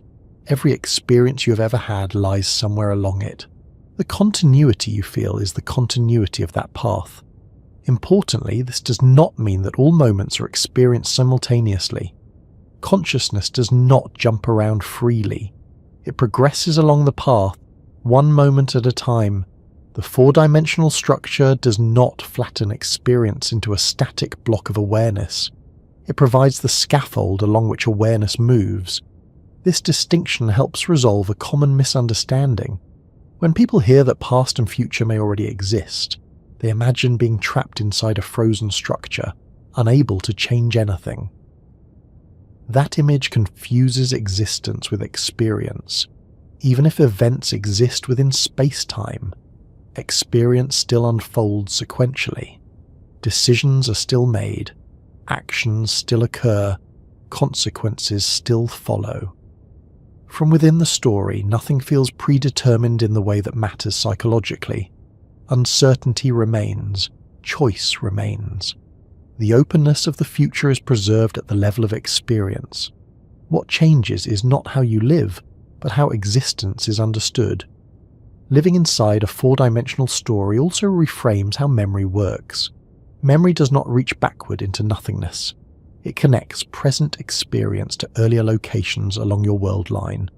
Those earlier moments exist whether or not you remember them. Memory is not preservation of existence, it is access. This is why forgetting something does not erase it. The event remains part of the structure. It is simply no longer accessible from your current position. Anticipation works similarly. When you imagine the future, you're not peering into a void. You're projecting possibilities onto regions of space-time you have not yet reached. Whether those possibilities align with what exists there depends on physical laws, chance, and choice. Space-time itself does not dictate the content of anticipation. It provides the space in which anticipation has meaning.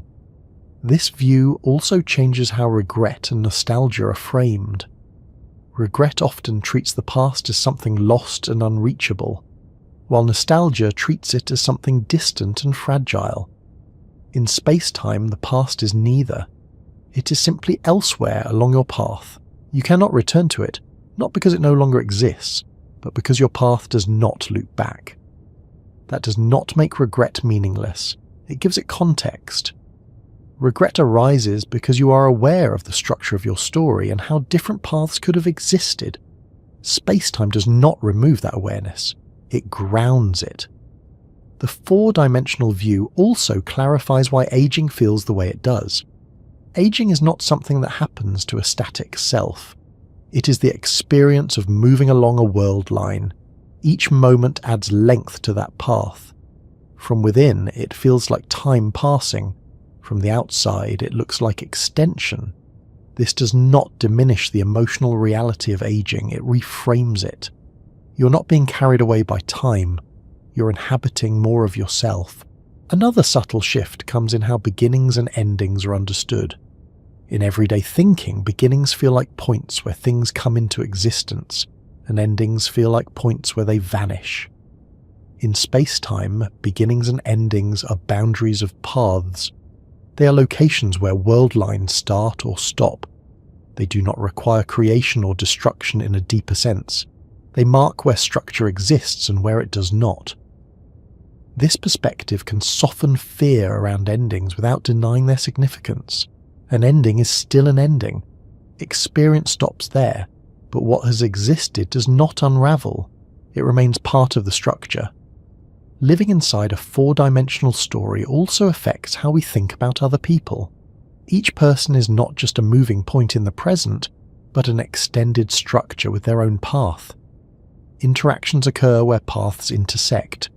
Relationships are not momentary connections. They are regions where world lines run alongside one another for a time. This explains why shared experiences feel richer than isolated moments. They are not just points of contact, they are stretches of shared geometry. It also explains why loss feels the way it does. When someone leaves your life, their path no longer intersects with yours. They do not vanish from space-time, they simply move elsewhere along their own path.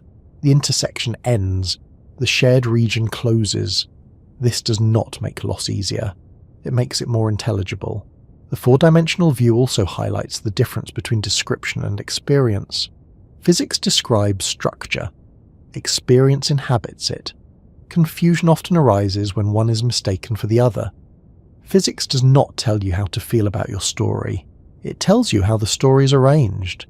This distinction matters because it prevents the four-dimensional view from becoming emotionally flattening. Recognizing structure does not require emotional detachment. You can acknowledge that moments exist while still valuing them precisely because you experience them when you do. In fact, the rarity of experience becomes more pronounced. If all moments exist, then the moment you're experiencing now is not valuable because it exists, but because you are here. Attention gives moments their weight. This aligns with the everyday intuition that presence matters. Being present does not mean believing that only the present exists. It means engaging fully with where you are on your path. The four-dimensional view also explains why trying to live only in the present can feel strained. The present is not isolated. It is connected backward through memory and forward through anticipation. Trying to sever those connections goes against the structure of experience itself. Living inside a four-dimensional story means acknowledging continuity rather than denying it. This view also sheds light on why narratives are so central to human understanding. We naturally organize experiences into stories because we ourselves are extended through time. We are four-dimensional beings trying to make sense of four-dimensional lives using three-dimensional language.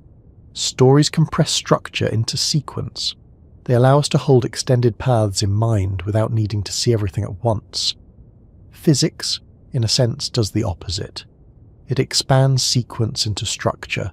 It shows how all the moments fit together without privileging any one of them. Both approaches are valid. They serve different purposes. The tension between them is not a conflict. It is a complement. Living inside a four-dimensional story also reframes questions about meaning. Meaning does not require moments to be fleeting or fragile. It arises from relationships between events, from how paths intersect, from how experiences resonate across time. A meaningful moment is not meaningful because it exists briefly. It is meaningful because of where it sits within the structure of a life. This perspective can be grounding rather than unsettling. It suggests that your life is not a thin thread constantly being eaten away by time. It is a shape that already has extension. You're not losing yourself to time, you're occupying yourself within it. Of course, this does not remove uncertainty. You still do not know what lies ahead along your path. From within, the future remains open. The structure does not reveal itself in advance. Experience unfolds without spoilers. This balance between structure and uncertainty is one of the quiet strengths of space-time. It allows reality to be coherent without being rigid. It allows existence to be distributed without experience being diminished. At some point, after space-time has done its work explaining motion, gravity, light, time, horizons and lives stretched across duration, a quieter question starts to surface. It is not urgent, and it does not demand an immediate answer, but it lingers. Is space-time itself the deepest layer of reality? Or is it a pattern that emerges from something more basic, something we only notice because of how we exist within it? This question does not arise because space-time has failed. On the contrary, it arises because space-time works so well. It explains an enormous range of phenomena with a single, coherent structure.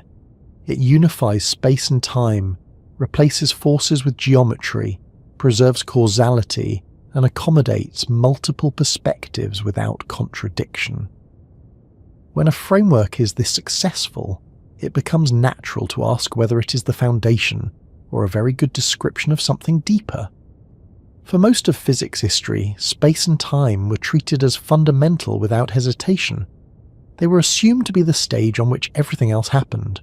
Matter moved, forces acted, energy flowed, space and time simply were. Space-time already represents a step away from that assumption, because it treats space and time not as passive containers, but as an active structure that responds to what exists within it. Even so, space-time still functions as a background in an important sense. Events are located within it. Paths are traced through it. Geometry is defined on it. This raises the possibility that space-time itself might be analogous to temperature or pressure, real and measurable, but not fundamental in the deepest sense. Temperature feels fundamental in daily life. Things are hot or cold. Thermometers measure it. Yet temperature is not fundamental. It emerges from the collective motion of particles. At a deeper level, there are only positions, motions, and interactions. Temperature is a useful summary, not a basic ingredient. The question then is whether space-time is more like position or more like temperature. There are reasons to suspect it may be emergent. One of the strongest comes from attempts to reconcile space-time with quantum mechanics. Quantum theory describes the behavior of matter and energy at very small scales, where uncertainty and discreteness dominate. Space-time, as described by general relativity, is smooth and continuous. These two descriptions coexist remarkably well in many situations, but at extreme scales, such as the very early universe or the interior of black holes, they begin to clash. When physicists try to apply quantum principles directly to space-time itself, difficulties arise. Calculations produce infinities, predictions lose meaning. The smooth geometry of space-time seems incompatible with the grainy probabilistic nature of quantum behavior. This suggests that space-time, as currently understood, may not be the right language at the smaller scales. This does not mean space-time is wrong. It may mean it is effective rather than fundamental. Another hint comes from black hole physics. Horizons behave in ways that suggest a deep connection between space-time geometry, information, and entropy. The amount of information associated with a black hole appears to scale with the area of its horizon, not the volume inside. This is surprising if space-time volume is fundamental. It makes more sense if space-time geometry is encoding something more basic. This observation led to ideas suggesting that space-time might emerge from underlying information theoretic or relational structures. In these views, space-time is not a thing in itself, but a way of organizing relationships between more primitive elements. There's also the question of locality. In spacetime, events influence nearby events first. Distance matters. Yet some quantum phenomena suggest that correlations exist that do not fit neatly into spacetime-based explanations. These correlations do not allow faster-than-light communication, but they do challenge the idea that spacetime relationships fully account for how reality is organized. Again, this does not break spacetime. It hints that spacetime may not be the whole story. One way to approach this without diving into technical theories is to notice how deeply spacetime is tied to observation. Everything we measure is measured somewhere and sometime. Our instruments are embedded in spacetime, our perceptions are sequenced in time. It is possible that spacetime reflects the structure of how information is accessed, rather than the structure of reality independent of observers. This does not imply that spacetime is subjective or illusory. Emergent structures can be objective and robust. Sound waves are real. Ocean currents are real. Weather systems are real. None of these are fundamental in the sense of being the smallest building blocks of reality. They are patterns that arise when many simpler elements interact. Spacetime may be such a pattern, arising from interactions between quantum degrees of freedom in a way that produces geometry at larger scales. In this view, asking whether spacetime is fundamental is a bit like asking whether waves are fundamental. At the level of water molecules, waves are not present. At the level of the ocean, they are unavoidable. Both descriptions are valid within their domains. This perspective also helps explain why spacetime feels so inescapable. We are not small-scale observers. We exist at scales where spacetime has already emerged. We move slowly compared to light. We experience gravity weakly. We perceive continuity rather than discreteness. For beings like us, spacetime is the natural language of reality. That does not mean it is the only language. Some approaches to deeper physics suggest that space itself may not exist at the smallest scales, and that geometry only becomes meaningful when many underlying elements are considered together. Others suggest that time may not be fundamental, and that what we call time emerges from correlations between states. Still others propose that spacetime emerges from entanglement patterns, with geometry reflecting how information is shared. What these ideas have in common is not their details, but their direction. They treat spacetime as something that comes into being, rather than something that simply is. Importantly, none of these ideas negate the spacetime picture discussed so far. If spacetime is emergent, it is still real in the way that mountains are real, even though they emerge from tectonic processes. You do not stop navigating by mountains just because you know about plate tectonics. Similarly, you do not stop using spacetime to describe motion, gravity, and time just because it may emerge from something deeper. This distinction matters because it prevents the question from becoming destabilizing. Asking whether spacetime is fundamental does not pull the ground out from under experience. It refines the map, not the territory. It also reframes how final explanations are understood.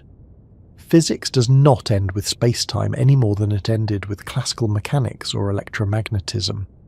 Each successful framework opens the door to deeper questions precisely because it works. Spacetime's success invites inquiry rather than closure. There is also a more subtle implication. If spacetime is emergent, then some of the puzzles associated with it may be artifacts of treating an effective description as fundamental. Singularities, for example, may signal the breakdown of spacetime as a useful concept, rather than the existence of actual infinities in reality. Just as the concept of temperature breaks down at the level of individual particles, spacetime may break down at extreme scales. This perspective allows for continuity rather than crisis. Instead of spacetime failing, it reaches the limits of its applicability. Another reason this question matters is that it affects how we think about beginnings. If spacetime is fundamental, then asking what came before spacetime may be meaningless. If spacetime is emergent, then asking what gives rise to it becomes sensible. The early universe may represent a transition where spacetime itself condensed out of a more primitive state. This does not require imagining a time before time. It requires loosening the assumption that time must always be present for change to occur.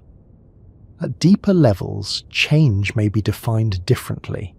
This again highlights the importance of separating experience from structure.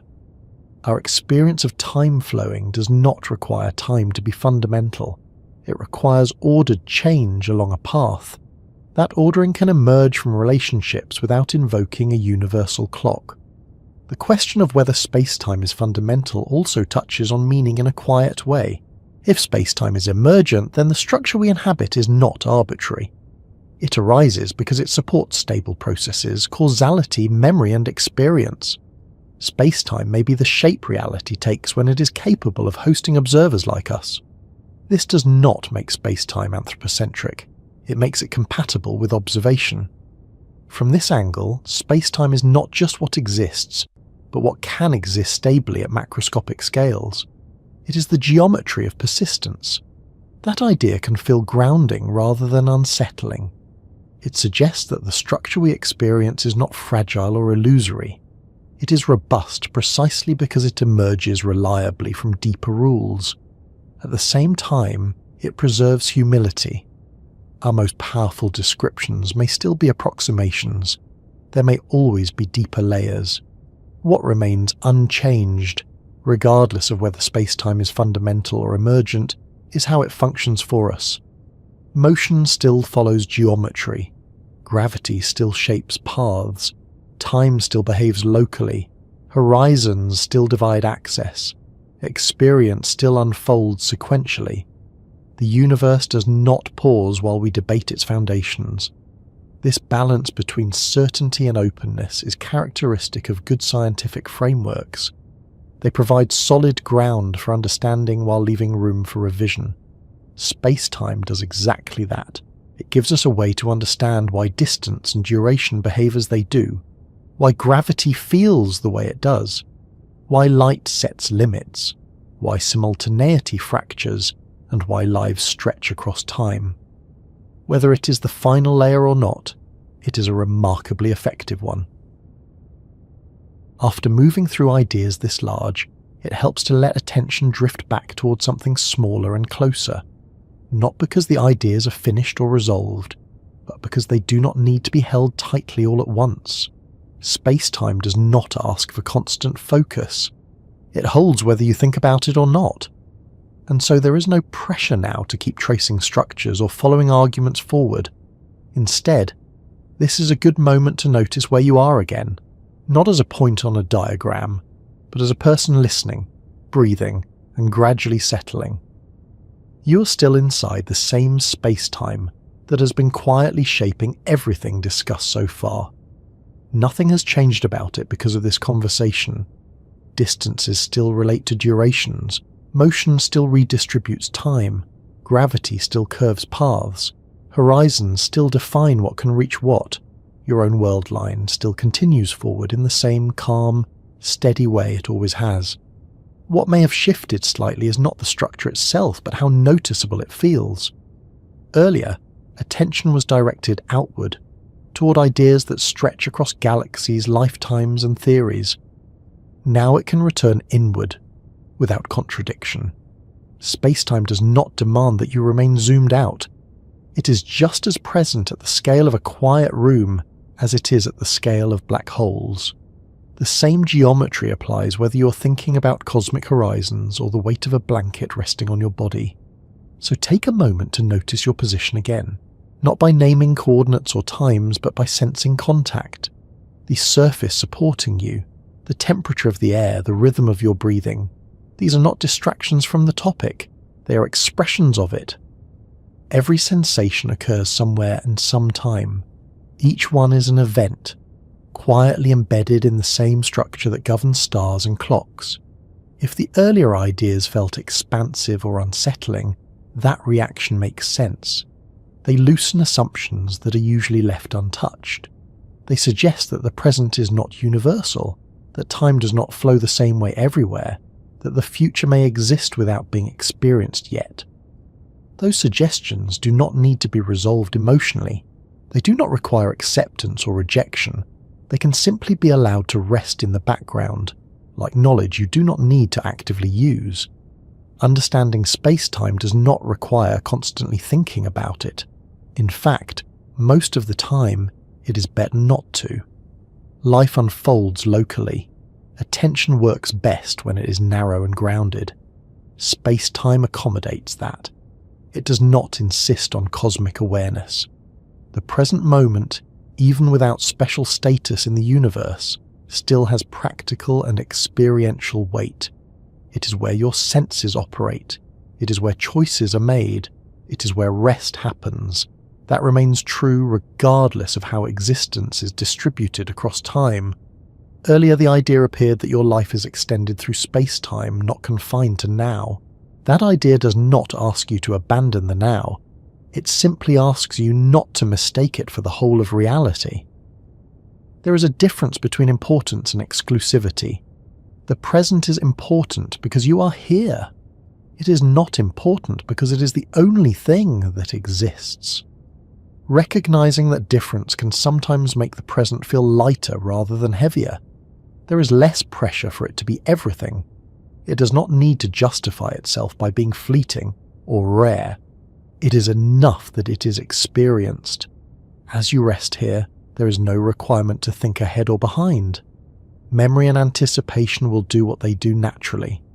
Thoughts may drift toward earlier parts of this discussion, or toward unrelated things entirely. That is fine. Space-time does not require linear attention.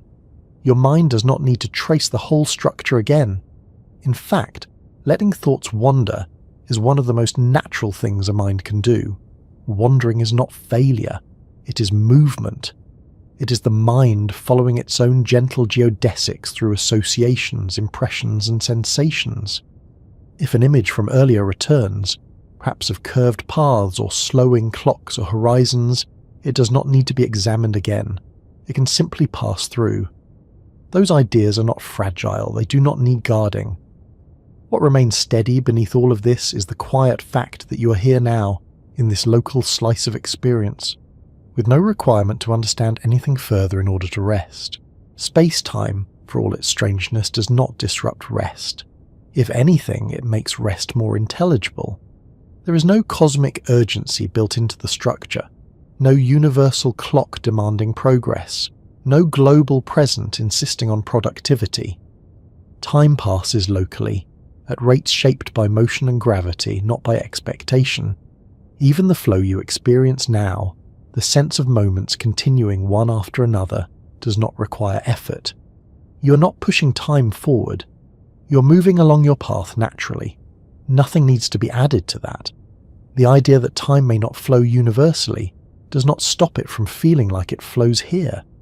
Experience is allowed to have its own character. Physics does not override that. It contextualizes it. You do not need to reconcile the two right now. There is also something grounding about recognizing that this moment, like all others, has a definite place in space-time. It is not floating or precarious. It is not slipping away faster than it should. It exists where it is, doing exactly what moments do. Earlier, there was discussion of events existing whether or not they are experienced. That idea can feel abstract until it is applied here. This moment exists regardless of how much attention you give it. You do not need to hold on to it. It does not vanish if you relax. That realization can make letting go easier. If your body feels heavy, that heaviness is not something to resist. Weight, as discussed earlier, is not gravity pulling you down. It is contact, support, resistance against free fall. The surface beneath you is gently guiding your path through space-time, keeping you aligned with a particular direction. There is nothing wrong with yielding to that support. If your breathing slows, that is not something you need to control. It is a rhythm that unfolds on its own. Each breath occupies its own small segment of time. You do not need to hurry through them. There is also no requirement to reach a conclusion. This discussion does not end in an answer that needs to be remembered. It ends, if it ends at all, in a kind of familiarity. The ideas are not instructions, they are descriptions. Space-time does not tell you what to do with your evening, or how to feel about tomorrow. It does not offer guidance in that sense, it offers context, and context does not demand action. If you notice a sense of scale shifting, perhaps feeling smaller or calmer or more grounded, that is a natural response. Thinking about large structures often has that effect. It can make personal concerns feel less sharp without making them disappear. This does not mean your experiences are insignificant. It means they are situated. They have a place. Earlier, the idea appeared that you are not being carried away by time, but extending yourself through it. That idea does not need to be active right now. It can sit quietly beneath experience. You do not need to inhabit it consciously. Sometimes, understanding works best when it is allowed to fade slightly, becoming background rather than foreground. The structure remains even when attention softens. There is also no need to revisit the question of whether spacetime is fundamental. That question can remain open. Reality does not wait for answers. It unfolds regardless. Curiosity does not need closure in order to be meaningful. If anything, unanswered questions are part of what keeps understanding alive rather than rigid. As this moment continues, there is nothing you need to add to it. You do not need to hold on to awareness of space-time or push it away. You do not need to stay alert or drift intentionally. Both are allowed. If sleep is approaching, it does not need to be encouraged. Sleep is simply another process unfolding along your path. Consciousness loosens. Experience thins. Time continues to accumulate whether you're aware of it or not. Space-time does not distinguish between waking and sleeping in any dramatic way. Both are regions of experience along the same structure. One is vivid, the other is not. Both belong. If you remain awake, that is also fine. Being awake does not require effort either. Awareness rests where it rests. The earlier discussions about past and future existing do not change the fact that rest happens now. Experience does not need to be justified by philosophy. There is something quietly reassuring about recognizing that nothing about this moment is precarious. It is not balancing on the edge of disappearance. It is not racing toward loss. It is simply located. The universe is not rushing you. If thoughts return to everyday concerns, that is natural. Those concerns exist along your world line too. They will be encountered when they are encountered. They do not need to be processed now. For now, it is enough to notice that you are somewhere, at some time, and that nothing else is required of you in this moment. Space-time does not demand understanding. It does not demand attention. It does not demand belief. It accommodates. You're already doing exactly what you need to be doing by being here. As attention settles, the ideas explored earlier do not need to remain sharp. They can blur gently, like distant landmarks as you stop focusing on them. The structure remains even when it is no longer in view. There is no final statement needed, no summary to hold on to, no resolution to arrive at. Just this ongoing moment, continuing in its own way, supported by a universe that does not hurry it along, allowing experience to unfold at the pace it already has without asking for anything more.